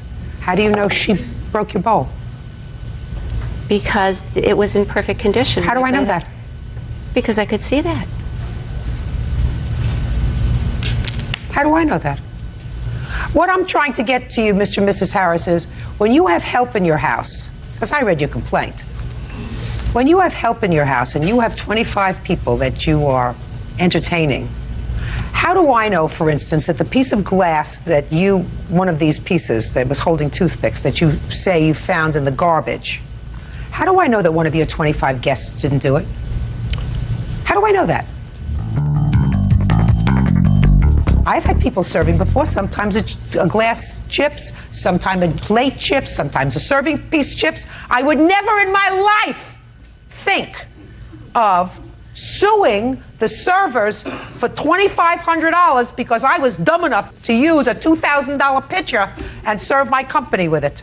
And I don't understand where you're coming from. You think that these 2 people should give you $2,000? You paid them $135, they should give you $2,000?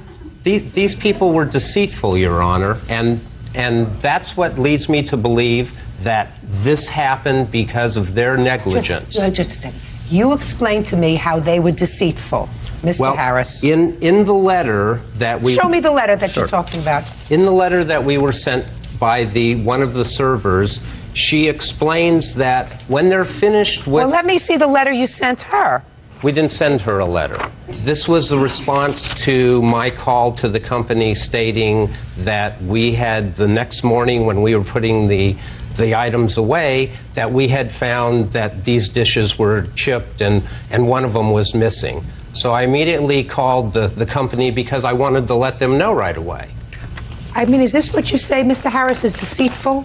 Regarding the shot glass, I have no knowledge as to its eventual whereabouts. I recall using 2 toothpicks with an appetizer and washing one, air and drying one, putting it away. I really didn't give it much thought. No, Your Honor, that's not what I'm referring to. Well, that's something that's yellow highlighted. What I'm referring to is where they say that all the items that they washed were laid out on a table for inspection. They may have been laid out on a table. I don't know whether you inspected them or not. Right. But they said that that's what they were laid out. That's why would they take this one item and put it back into the display case? Which item? The broken piece. Listen, there were 2 of them that they used. You sound like Sherlock Holmes. You sound ridiculous, Mr. Harris. You sound ridiculous. She says, I don't know what I did with it. I dried one. Maybe we put it back in the display case. You had 25 people. This was for a Passover dinner, according to what I've read. That's correct. How many courses did you serve? 3. 3. So that's a minimum of 75 dishes. So you had at least 100 pieces, one time or another, coming, going, being washed, put down, reused, and whatever. You want them to remember what they did with a little shot glass like that? What, are you out of your minds? Listen, grow up. Grow up. You had company, something got broken. You're 2 nice people who did a very stupid thing by suing them because it's the most ridiculous thing I ever heard. Your It's Honor. nobody's fault but yours. If you choose to use a $2,000 down pitcher to serve 25 people and it gets chipped, that's your problem. Don't visit it on them. Don't visit it on me. Don't visit it on Bird. And if your daughters do a better job, then next time use your daughters to serve. Your case is dismissed. Goodbye. Construction worker Todd Newens is suing his ex-wife, daycare provider Nancy Newens, for an unpaid loan for bail after they both were arrested for welfare fraud. Order. Come to order. All rise. Hello. Now, this is case number 322 on the calendar in the matter of Newens versus Newens. Parties have been sworn in, Judge. You may be seated. Ma'am, have a seat. Mr. Newens, when were you and the defendant married? We were married in June of 1997. Or, excuse me, 1987. And when were you divorced? August of 1996. Do you have children? We have 4 children. From 1987 till 1996, in what state did you reside? From 1987 to 1996, we resided in California and in Wisconsin. When did you reside in Wisconsin? From 1992 to the beginning of 1994. I ask you this because it is the timeline here is quite important. Yes. According to your complaint, after your divorce, you and your former wife were arrested here in California. And you were arrested on outstanding warrants from the state of Wisconsin for welfare fraud. According to you, there was an agreement between you and your former wife that if you paid whatever fines there were in Wisconsin, which amounted to $4,800, she would give you credit for $2,400 towards what you owed her in child support. Correct. Now you've been summoned to court, and you've been told by the judge that you have to pay those arrears, which are probably more substantial than $2,400. Yes, ma'am. And you said to her, what about the agreement we had, that you would give me credit for half of that? And she said, we don't have an agreement. So you want $2,400, which is her half of what you paid to the state of Wisconsin in order to get rid of all the charges pending against both of you. Correct. You were in the state of California when you were arrested, is that right? Yes, ma'am. And you had an attorney? No, ma'am. Who told you that if you paid this $4,800, you wouldn't have to go back to Wisconsin to surrender yourself? The district attorney of Outagamie County, Wisconsin. Now, tell me what the welfare fraud was about from 1992 to 1994. I believe it's for food stamps and medical aid. How come there was fraud, sir? I believe there was fraud because we left the state as we were on welfare to move back to California without notifying the welfare department that we were moving. You were on welfare in Wisconsin. We were not collecting money, Your Honor. We were collecting food stamps and we were collecting medical. Benefits. You were collecting welfare benefits. Yes. Is that because you were unemployed? I was unemployed at the time. Who were you living with? Nancy and I were renting a house. Who paid for the rent on the house if you were unemployed? We paid for the rent on the house. How? Because I got a job at installing garage doors. I wasn't employed the whole time. And it wasn't a sufficient amount of money to support the family. That's why we went for aid. So your wife stayed at home with the children? She did. So you're telling me that they sued you for fraud for $4,800 because you left the state and they didn't have to pay you money anymore? We basically left the state, and instead of tracking us down and figuring out that they wanted all of their benefits back, which totaled the $4,880. Probably the only person in creation that I know that happens to. Usually they say, wow, they're out there with California's problem now. Now, Mr. Newens, how much do you owe in child support, sir? $10,000 in child support and $10,000 in alimony. How come you haven't paid any money? Well, I've actually paid a lot of money, Your Honor. The reason being is because in the state of California, your ex-wife or whoever's receiving the support can go back at any time and ask for an audit of the payments, which she did. And I had a court order for my employers to pay her directly, which they did, but I had to prove it, and these two employers were no longer in business, so I could not find the record of payments. So you're telling me that the judgment was entered against you and you have to pay arrears on $20,000 for money that you paid? Yes, ma'am. Did you have a lawyer representing you this time? No, ma'am. But the litigation went for a whole year. Ma'am, I can't afford a lawyer. I work 60 hours a week to support 4 kids. My ex-wife, since the day we married, has not worked at all and still doesn't to this day. She solely relies on my support to support all 4 kids. Let me ask you this question, Ms. Newens. Now we're going to come to you. He says that you're receiving partial benefits. Is that correct? Mm-hmm. you have any idea why you were charged with welfare fraud? It was explained to me when, without notifying the county about our moving, there was a warrant automatically slapped on because there was an outstanding amount that needs to be paid back, like $700 some odd. For what? For overpayment is what they called it. So you were notified that you were receiving an overpayment of $700 while you were living in Wisconsin? Yes. And you left without paying that amount? Yes. They were charging us interest and stuff because of penalties on that. Now, your former husband says that he paid you this money, this $10,000 in child support and $10,000 in alimony.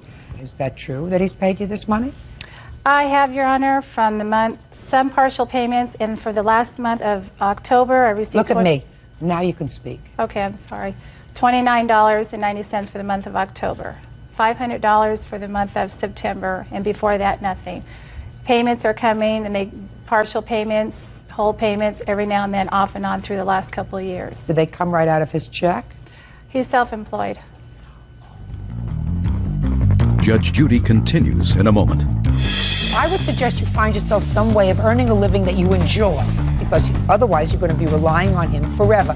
And that's wrong. And later today, he had planned to get married, and there was an issue in that I was still married and needed to get a divorce. That's what Ms. Harris said. real cases, real people. Judge Judy. Todd Newen says ex-wife Nancy Newens owes for an unpaid loan for bail after they both were arrested for welfare fraud. Nancy says Todd doesn't pay his child support. How long have you been self-employed, Mr. Newens? Roughly 3 years. So when you say that your employer, what employer are you talking about that you couldn't find? The court order dates back to 1997. The amount in arrears they're asking for was for 97 and 98.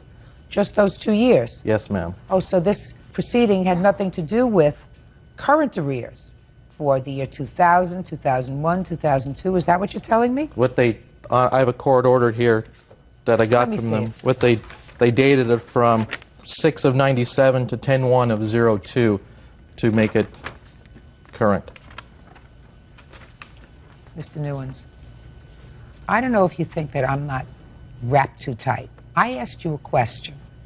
The question I asked you was whether you were telling me that the arrears that they were talking about, that you just had a trial on, dealt with monies that you owed, and you said from 97 and 98. Correct.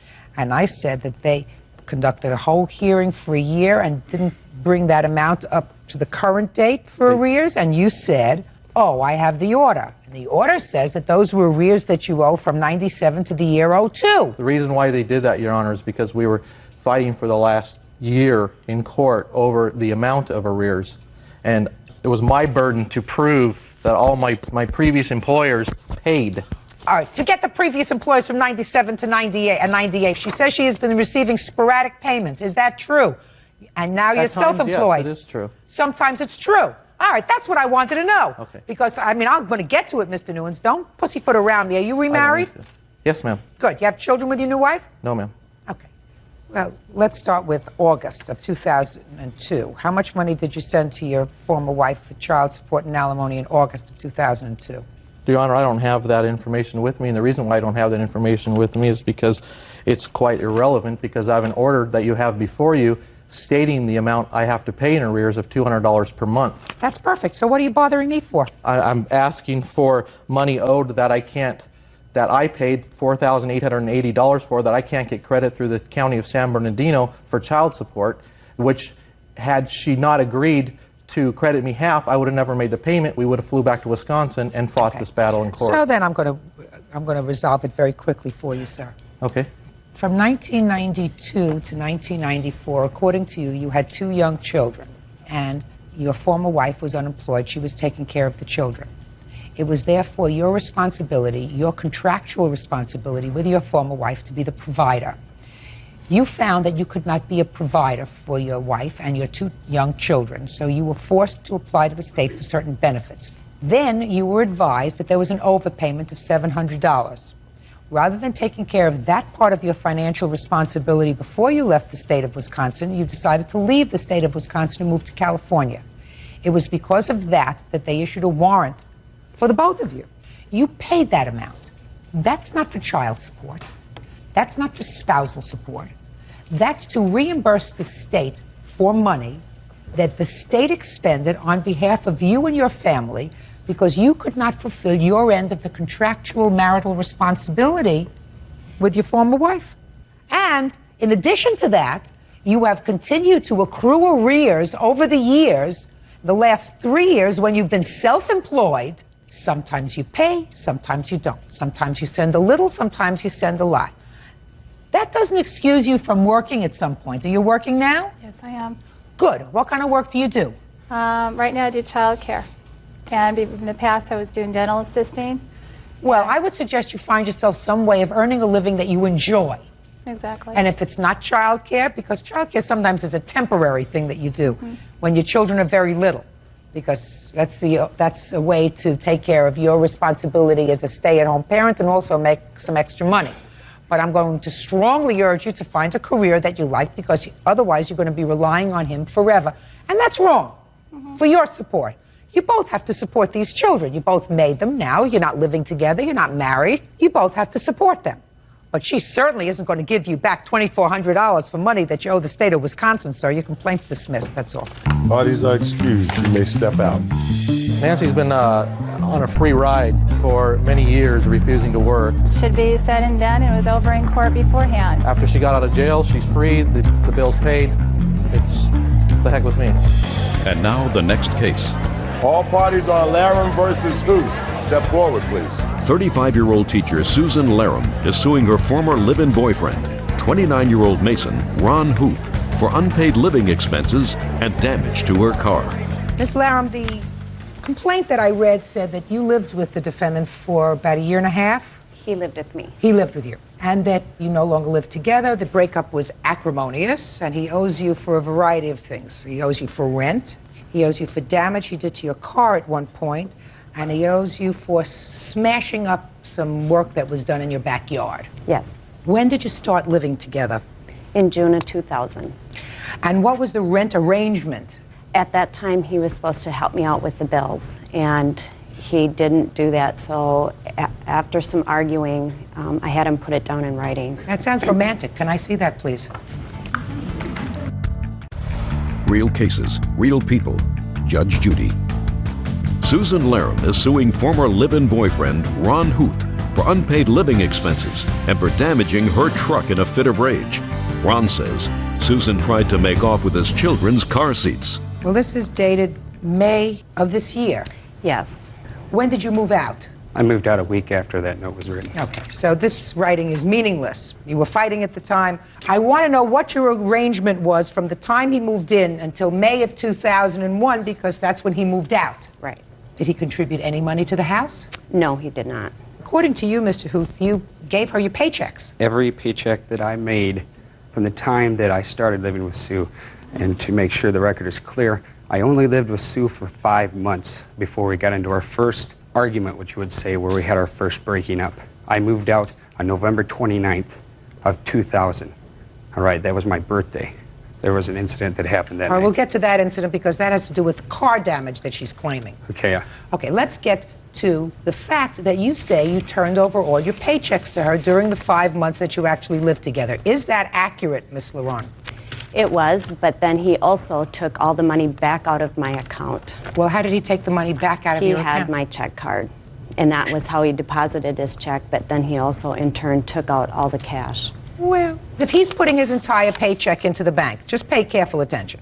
He's putting what he earns into the bank. So he has to clearly take out some money for himself to live on, to go to work, to do whatever he has to do, to buy clothes, etc. Now, if you're telling me that he's using your checking account as merely a way of getting his own money back and he wasn't contributing anything to the house, that's a different story, because that would be sort of like using your bank as a check cashing service. But if the two of you are using your checking account and you can't manage your bills, and that's what you were fighting about, you can't come to court later. Do you understand? Yes. Now, do you have any such record from the bank indicating that he was using your checking account as just check cashing? Not with me. Well, this is the place to have it. So that deals with the issue of rent. Now let's get to this car issue. You say in October of 2000 he purposely damaged your car. Yes. Tell me about that. We were in a fight over the phone bill because the phone was shut off because the phone bill was not paid. And I was going over to my girlfriend's house to get away from him because we were arguing. He jumped on the hood of my car, and as I drove by trying to get him off of my car, he jumped off and smashed the mirror. And what's your version of that event? Well, ma'am, it isn't in October because it happened on my birthday. I came home late from work that evening. I had planned to do something with Sue. Prior to that night, though, she had told me that her and her daughter were going to go over to a friend's house and spend the evening. You had been fighting, I assume, over money. Actually, no, the fighting was not actually about money. What I was more angry about was she burned my birthday dinner, she burned my birthday cake. I mean, she burned it on purpose. Well, she was so busy, what I think, and I'm not sure, but I think she was so into the fact that she was getting ready for her evening that she forgot about it. So she burned your birthday dinner. Right. I came home, and she told me that she was just going over to a friend's house the night before to have some drinks, which turned into, I'm going to a wine tasting party. This is my birthday, November 29th. Just a minute, should have been a clue. Should have been a clue, you're right. You're right, Your Honor. So what happened? Well, she was leaving. We actually got into a very big argument. My children were actually there. I then told Sue when she was going out to her vehicle that I needed my car seats because I knew that there was going to be an altercation when she got back from the store for making a phone call. You mean a car seat for the children? They were in the back of her Blazer. I then followed her in the garage. She got into her vehicle. She locked the door and turned the radio up so I couldn't speak. I walked around behind the vehicle. I stood there, and I did not move. I told her I was not getting out of the way till I had my car seats. She began to back over me. I moved out of the way. I followed her down the driveway, and then I stood in front of her vehicle, and I said, all I want are my children's seats so I can take them back to their mothers. That's it. You know what? That was the end. She would have stopped the vehicle, got out, and gave me them. It would have been over. Okay. All right? I then proceeded. She started to move. I jumped up on the hood, and I laid on it. Very wrong for me to do. Put myself in very much danger. She began to accelerate down the road with me on the hood of the car.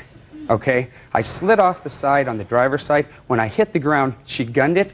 And you know what? I can't just say what exactly happened. I know that the mirror was damaged. It was ripped off the vehicle. I was hit here in the shoulder. She drove around the corner, got out of her vehicle, and yelled every obscenity that you can imagine at me because her mirror was busted. Did you get the car seats back? No, never did. She took off. That is not true. He seems pretty clear. He acknowledges the fact that he jumped on the hood of your car and that the mirror was broken. So, the incident in question happened October 7th, which is a Saturday.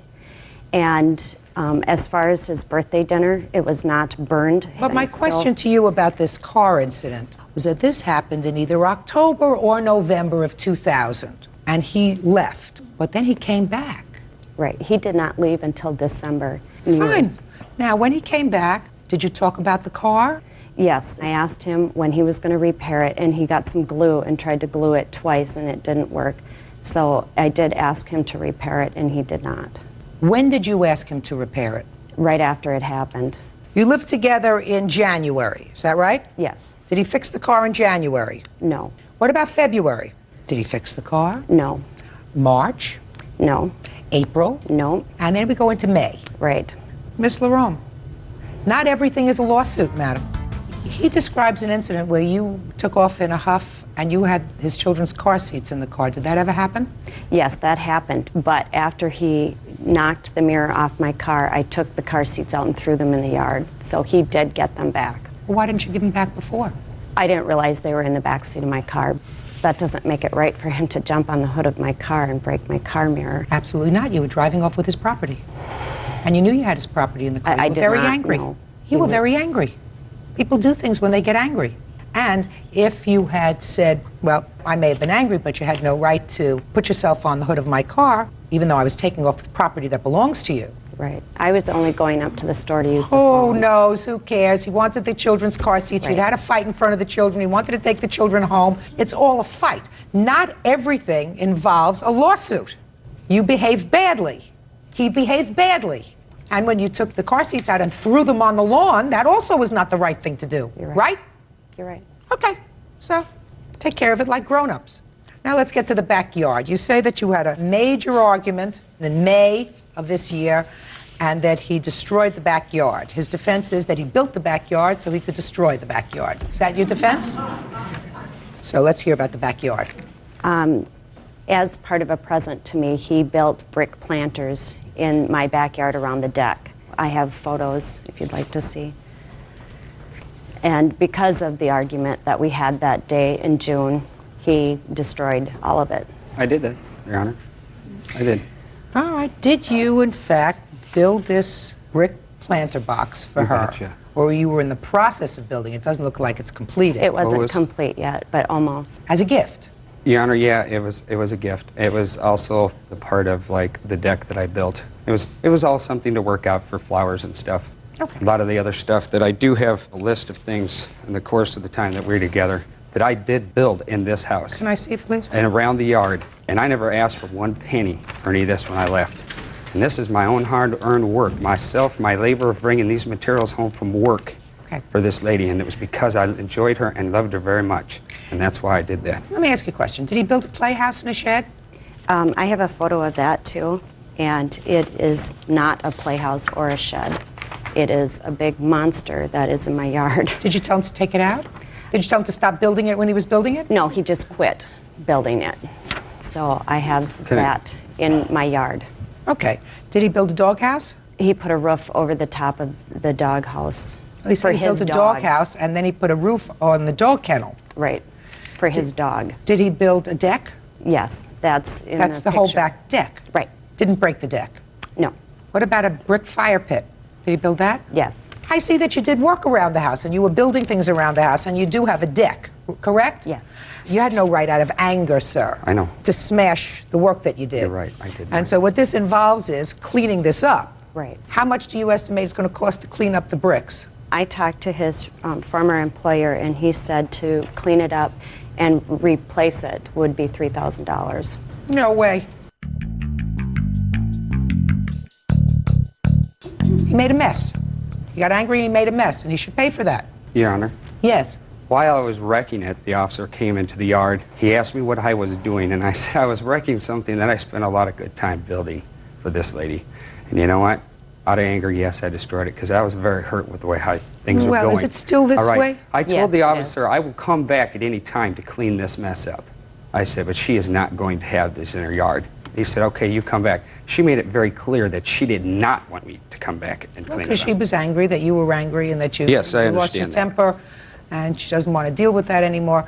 But at most, if you get somebody to come in, it'll cost you $50 to have somebody Yeah, come in and take all this brick away. They may even do it for nothing, just for the bricks, if you let them take the bricks away. Anything else? Good. Judgment for the plaintiff in the amount of $50. That's all. This is case number 252 on the calendar in the matter of Blush, Journey, Watson versus Owens. Parties have been sworn in, Judge. You may be seated. Folks, have seats, please. Ms. Watson, would you step up, please? According to your complaint, you entered into a contract with the defendant to buy a home. That was about 4 years ago. Is that right? That is correct. And the agreement was that you would pay the mortgage on the house plus an additional amount each month. And when the mortgage was paid off, the house would be yours. That is correct, Your Honor. And according to you, you lived there as good renters to own for 4 years. And for no reason, the defendant locked you out of the house, took your property, and you are suing her for the property that she retains, that it belongs to you. Is that right? That is correct, Your Honor. The defendant says that you breached the contract that you entered into with her, and that she has your property, it is in storage, you can have your property back when you pay the storage fees. And she is counterclaiming for the storage fees that she's paid thus far and for damages that she alleges that you did to the house. Correct? Correct. When were you locked out of the house? The 10th of September, Your Honor. Tell me the circumstances, sir. How did you find out you were locked out of the house? My father-in-law, actually my stepfather, he was checking on the house as he normally does, Your Honor, and he noticed a locksmith. Where were you? I was at work at the time, Your Honor. Had you been living in the house? We had not. We had already moved at that point. Why did you move? We had moved because of the fact that for several months before we had moved, The defendant, Your Honor, had made it unbearable to live there. She was calling CPS on us. Child Protective Services. That is correct, Your Honor. Yes. She was in our business, making it to the point where we could not live there anymore. All three of you lived in the house? No, Your Honor. Who lived in the house? Me and the plaintiff right here, Afton Journey. And you have children? Yes, and my daughter, Dakota. When did you physically move out of the house? We physically moved out about a month prior to Give me the date, please. Date, year. June 24th of this year, Your Honor. And when did you ascertain that the locks had been changed in the house? That was on the 10th of September. Between June 24th, when you moved out of the house, and September 10th, had you paid the mortgage? Yes, we have, Your Honor. Had you paid her money, June, July, and August? We have, Your Honor, yes. Okay. Is there any dispute as to that? They didn't pay the portion to my contract. They paid the finance company the amount that was less than was due. The amount owed is $465. They were paying $450, and had been paying $450 for the 19 months prior to that. Okay. How much were you supposed to get each month? A minimum of $190 a month. The last payment I received is in May. You have any proof after May that you gave her the money that you were supposed to give? We were not able to obtain that, Your Honor, in time before this courtroom. No. Don't baloney me. If you have everything else, then you have that. I mean, your whole claim is that you did nothing wrong and she locked you out of the house. Is that right? That's correct. So don't give me baloney. So you did not pay her the $190 for June, July, and August. Is that right? Answer the question. We did, Your Honor. If I might interject, Your Honor, Leanna was getting $500 a month from us. Mm-hmm. And I do not think that she would dispute that, because at about... Just a minute, $500 a month including the mortgage? Absolutely, because... Just a minute. Well, $500 including the mortgage does not give her what you contractually agreed to give her. What you contractually agreed to give her was the mortgage plus $190 a month. So you weren't giving her what she was supposed to get, is my question. Yes, we were giving her... She came to me about 6 months ago and said that we were not making... The payments were like $465. I have an escrow on another house that was going directly to hers, which apparently was not enough. So she said that we were not paying enough. Don't try to confuse me. No. I'm not talking about the bank money. Whether you were $15 short over the course of 18 months is very possible. I'm talking about the $190 that you were supposed to give to her every month. And you're telling me that you gave it to her. Absolutely. Well, then you should be able to show me bank statements that show a check made out to her or a statement made out to her for $190 each month. You don't have that. No. So she had an absolute right to lock you out of the house. Period. You weren't paying pursuant to the contract. Now, when you locked them out of the house, what property was in the house that belonged to them? Your Honor, I have a videotape of what was in the property in the house at the time. I object to this, Your Honor. Object to what? She could have taken out the property that was already there and then videotaped. She broke a window to get into our house. It was videotaped from the moment we entered the door, everything. I wish you could get this in smell-o-vision to get the full impact of this house. Nice front yard. Gee, wouldn't you like to be able to come home to this every day? This is actually better than it has been. Entrance in the house now. This is, again, the same date. That's what I went into. It's our house. Garbage. Well, clothes. One man's garbage is another man's, who knows. Chair. The smell in here is just, oh. They never open their doors. 2 tables. I guess that's the way to do it. Just bring the dumpster in the house, huh? They got a cat a couple months ago and you can smell it. It's nauseating. It was bad. There's a love seat. I guess this is... Shut up. I guess this is how you store your valuable personal property. Not. There's a dresser. A love seat. 3 tables. Check it out. Hasn't been opened. Oh yeah, she always would order from those clubs and then not pay them. Might I add, Your Honor, that I filmed the window, everything, from the moment we broke the window to get in. It was all on tape prior to this. What property, Mr. Blush, do you say was in the house that she has? We had, I have a list of here. I'd like to take a look at it, sir. Yeah. Alan's handwriting. By the way, when you moved out on June 24th, where did you go? We moved into a trailer, Your Honor, in Milton, Freewater, Oregon. That you were renting? No. No, we were buying at that as well. You bought it? Mm-hmm. Okay, how large a trailer? It's a single-wide, two-bedroom. What did you leave clothes there for? Because we just left some of the clothes. It was our house, Your Honor. No, don't give me baloney. What? I asked you, what did you leave your clothes there for? Because there were just extra clothes we didn't need. We took what we needed. Right, for 2 months. When you move out 2 months, you take everything that you want, especially if you're moving into something that you buy. Real cases, real people. Judge Judy. Ron Blush, his fiancée, Afton Journey, and his mother, Betty Watson, are suing Ron's cousin, Leanna Owens. The plaintiffs claim Leanna locked them out of their rented home. Leanna is countersuing, claiming Ron and Afton trashed the place. Sentimental keepsake collectibles. Irreplaceable. Like what? Knickknacks. Things that I had done in grade school that my mother had kept for me. Why didn't you take them? We moved into a smaller place, Your Honor, and could not take everything we owned at the time. And seeing how we were buying the house, and it was ours at the time, we did not take... No, it wasn't. You weren't paying for it.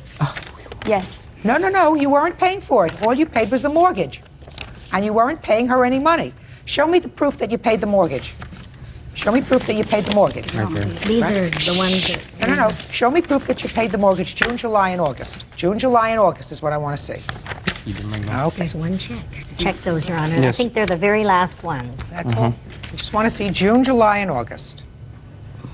These are copies of your checks. Yes, and the other ones are that I was paying Leanna is from a different bank, and you know, I do have one of them.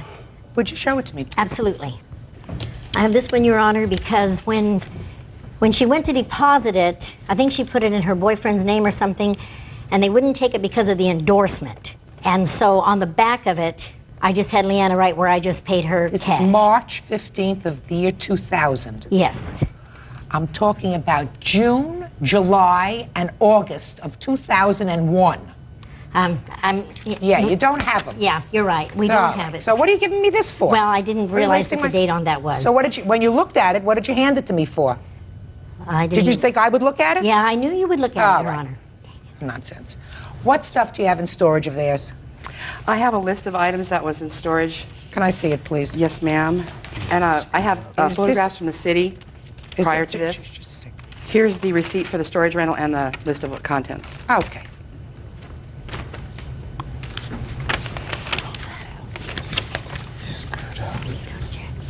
Did you pack up the boxes? It says 14 boxes of miscellaneous papers. Yes, ma'am. You packed them? Yes, ma'am. They were on the floor, and I didn't throw anything away because who knows, they might want it. Okay. And how much is owed for storage? It's not that much. It's like $36. Okay, and you have no objection to releasing this as soon as they pay you $36? No, ma'am, not at all. In Perfect. fact, my attorney gave their attorney the key Perfect. 27th. Good. So you get all the stuff that's back right in here. All you have to do is pay $36. Your Honor, I'd like to show you. Your part of the case is over. Yes, ma'am. She packed up your junk. She put it in storage. It's all here, whatever you want. Because as far as I'm concerned, when people move out of a house for 2 months and they move into another house, then what they do is they take their most valuable stuff first. They take their precious pictures, they take their irreplaceable knickknacks, they take their computers, they take their jewelry, they take everything else. And the crap, they leave and they say, well, we'll come back and look through that stuff again. Maybe we'll want it, maybe we don't want it. But you don't move into a 2-bedroom place and leave all your valuables behind. So that's crock. She's got your stuff. You can have all the stuff that's on this list. Now, I'm going to get to the counterclaim. Your Honor, if I may, this is from the storage unit. When they put our stuff in, there was no lock on the door. When we went to, her notice here, if you'll look at it, says the storage unit has the key. When we went there, he didn't have a key, and he said that he could cut the lock off because she did put it in our name. When we went there, there was no lock on it. If you could just look at this, you know, maybe. I'll look at anything you like.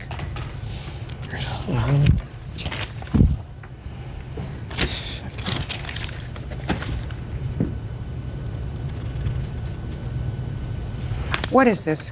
That is what Leanna gave us gave after us. she went Sold and- our stuff. Yeah, it's... We're not even tenants. No, I was a landlord for a lot of years. Just one and you second. All I'm asking you is about the storage unit. Is your stuff in storage or not? No, ma'am. There was nothing there. When I went there, that is the man that runs the storage unit. He said she left no key. To whom may concern, there has never been a lock on mini storage unit 429 since it was rented. So, Well, I'm just telling you, what she took out of there never made it to the storage unit. There is put it in the nothing storage there. unit? Yes, ma'am, I did. There Judy was can no verify lock that. on it. Did you go into the storage unit? Absolutely. The man went with me because he was going to unlock it. He was going to cut the lock off. When we got there was no lock on it. And when we opened it, when he raised it, there's nothing there, Your Honor. You know, what... Then I think you probably should sue him. She didn't put the lock on it, Your Honor. I think She never locked it up. I think you probably should sue him. She never locked it. Sue them. She has a contract that says paid. They were paid in cash. If you think that there was stuff in there that they failed to safeguard, sue them. You didn't pay her rent. After 2 months, she had perfect right to evict you and do whatever she wanted with the junk that you left behind. It wasn't You're suing her rent. for We were buyers, Your Honor. You're suing her for $5,000. You didn't have $5,000 worth of junk that you left behind. It's ridiculous. Let's move on to your counterclaim. How much should it cost you to clean up the house? I have an estimate from a local company to clean it. It's for $6,000 for just cleaning. First, would you like to see some pictures the city sent to me? Yes. And the code violations outside the house that I had to clean up? No, she doesn't see it. She says it's a rental.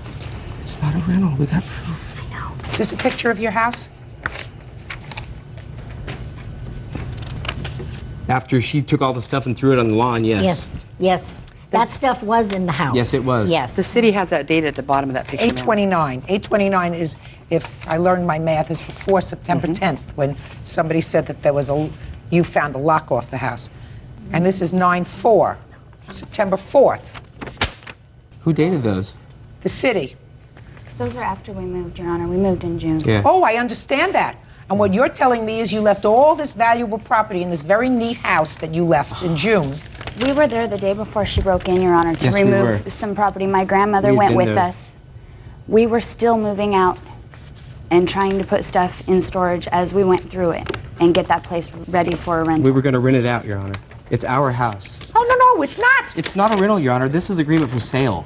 I understand what you're saying, sir. It's an agreement for sale if you comply with the conditions of the contract.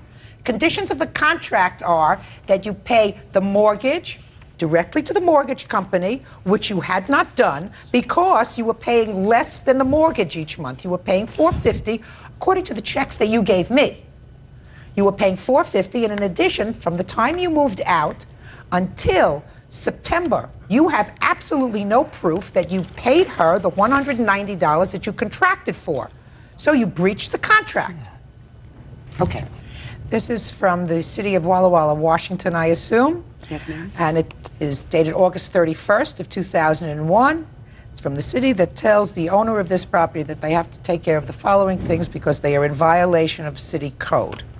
That is, weeds in yard 2 to 3 feet high, existence of junk, litter, and refuse, furniture and computer equipment on the sidewalk, planting strip area closed, cardboard, garbage cans, bottles, cords, fishing pole, plumbing fixtures, appliances, and it says that all junk and litter on the planting strip and sidewalk shall be removed by September 4th, and that you have to comply with the ordinance within 10 days of this letter. And if you fail to do it, carries a monetary penalty of $500 for each day the violations continue to exist. Judge Judy continues in a moment. So how much did it cost you to clean up the junk? So far, just to do the front yard and haul out probably... No, I want to see. Oh, here, I have that now. Show me. Plus the pictures taken after their stuff was removed.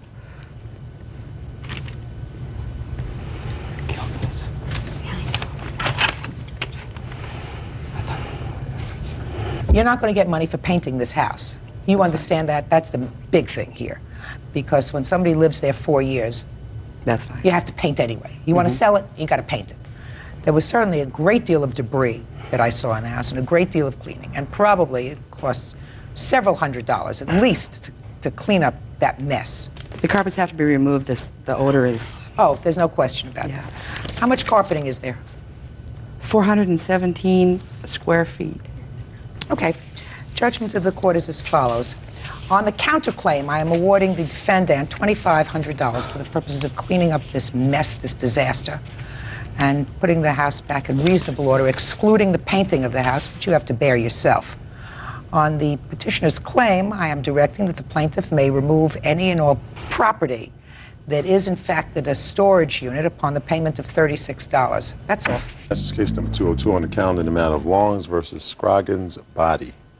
Parties have been sworn in. Judge, you may be seated. Folks, have seats, please.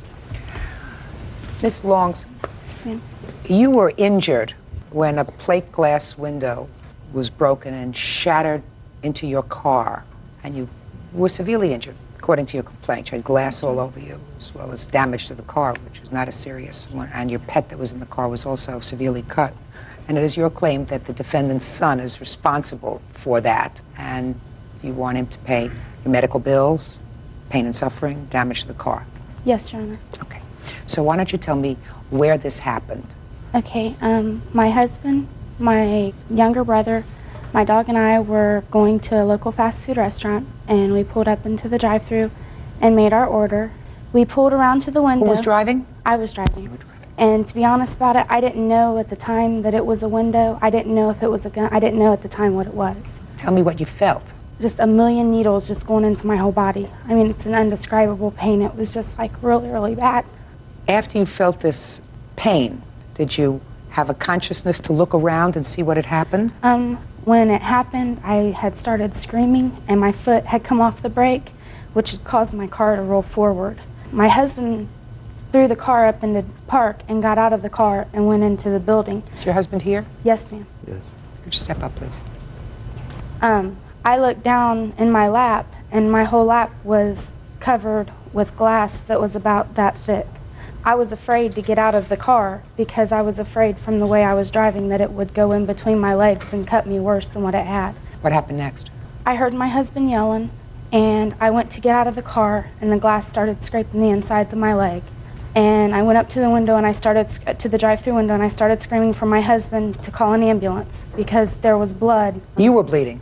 Yes. And I was telling Isaiah to get out of the car, I wanted to see if he was okay. He was okay, he wasn't bleeding. At that time, my dog went like this and put his paws up on the side of my car. And when he did, Your Honor, my dog's paw was all but completely cut off. Is he okay? No. Were they able to save his paw? Yes. We couldn't let him, look at it or get anything on it. And they give him antibiotics. But he's home with you? No, ma'am. Why? My dog was so protective over me that he would not let nobody else come near me other than my husband.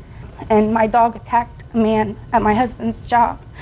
And so therefore, we either had to get rid of him or they had to put him to sleep. So what did you do? My mother-in-law has him. She has a bigger house than what we do, but he has to stay on a chain. Okay. So what happened? It was a little incident at work. It was over a female. Me and the guy got into it. You and a co-worker got into an argument over a girl? Yeah, he started. And what happened when you got into the argument with the co-worker? Well, apparently our boss separated us. She told me to go home. I went home. I was kind of heated at the time, and I was telling my mom what was going on. So me and my mom went up there. Okay. Now, so what did you tell your mom? That you got into an argument with this co-worker? Was it over a girl that you knew? Basically, yes, ma'am. It was his girlfriend. It was his girlfriend? Had you made advances to this girl, or did he think you had made advances to this girl? Yes, ma'am. And what had he said to you during the course of this original argument, before you went home to your mother? Well, we go get into it, No, I don't know. I don't know what means get into it. Tell me what he said to you, what you said to him. He said he's gonna kick my, and I told him, man, it's whatever. You told him whatever? Yeah. Now your boss sends you home. Yes, ma'am. And then he comes home and he talks to you. Yes, ma'am. What did he tell you? He told me that him and this boy had an argument. Did he tell you what it was about? He said it was over some girl. Did you ask him any specifics? I asked him, what kind of argument that y'all was in. And he just said, Mama, it was over girl. He keep messing with me. and stuff like that. I said, well, we'll go back to the restaurant. We're going to talk to the young man and the manager and you. We're going to get together to resolve this matter. When we get there, my son goes into the back. Were you there? Yes, ma'am, I was Were there. you? No, just a second. Were you in the back with him? I was in the back when they got to fighting, but when he went back there, no, ma'am. When you went to the back of the restaurant, your mother was in the front of the restaurant. Who did you see in the back of the restaurant? I seen him. And The boy? Yeah. And? Did you say anything to him? No, I did. Did he say anything to you? He said, "What's up now?" And I just walked right past him. And I laughed at him like, man, whatever. You walked past him, you laughed at him, and then where did you go from there? I went to go to the manager. Did you get to the manager? No, because by the time I got to the fry, he had hit me from behind. And he pushed me, tried to run me through the glass, and I caught myself. Yes? So I'm still facing him. By the time I brought myself back out, I didn't know she was there.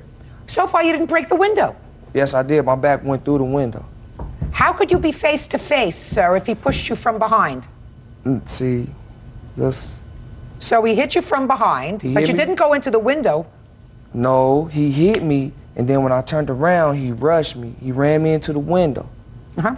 When he did that, I had, got me a little brace, and my back went through the window, but I came back out the window. Oh, okay. Now, Ms. Scroggins. Yes, ma'am. You went to the workplace with your son to have a discussion with a manager. Yes, ma'am. So, tell me why you didn't say to your son, you stay out here, I'm going to speak to the manager. Before I can tell him that, he had already went to the back. How did you get to the store? I don't live too far from there. Did you walk or drive? Shh. I drove. Well, you drove, but your son walked. Did he walk behind the car or next to the car? How did that work? He said he walked. You said you drove. So did he jog along aside of the car? No, he was in the car with me. All right. Did you discuss with your son how you were going to handle this situation? Yes, I did. And what did you tell him?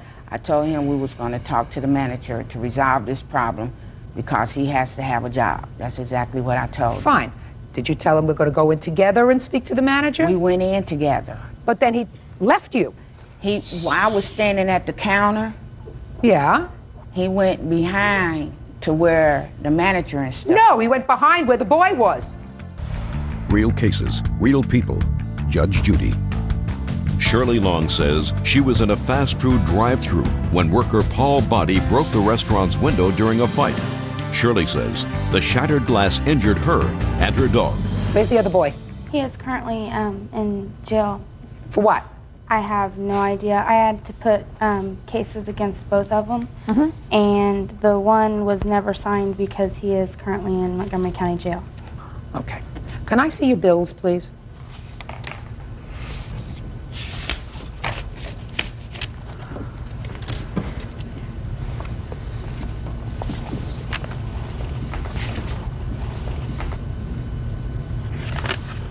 You still have any embedded glass in your body? Yes, Your Honor. Where? I have it coming out of my left ear. It's in my head still. You have any photographs? It had went down into my breast, Your Honor, and it had went up underneath of them.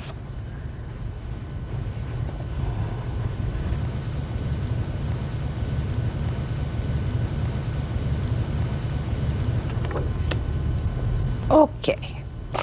I don't have to see any more bills. Okay. Miss Scroggins. Yes, ma'am. You handled this matter all wrong. If your son comes home and says to you he's having some trouble with a guy where he's working, and the trouble started because of him, and if you want to resolve the situation, then you pick up the phone and you call the restaurant, you get the manager on the phone, and you say, we'd like to come over and have a discussion, all of us. I would like to be able to resolve this matter because my son really needs the job. And if at all possible, maybe we can resolve this dispute between the two boys. Does that sound intelligent? Yes, ma'am. Instead, right after the argument, when he was hot, because according to him, he was hot, he was angry, right? When he came home? Yes, ma'am. He was angry.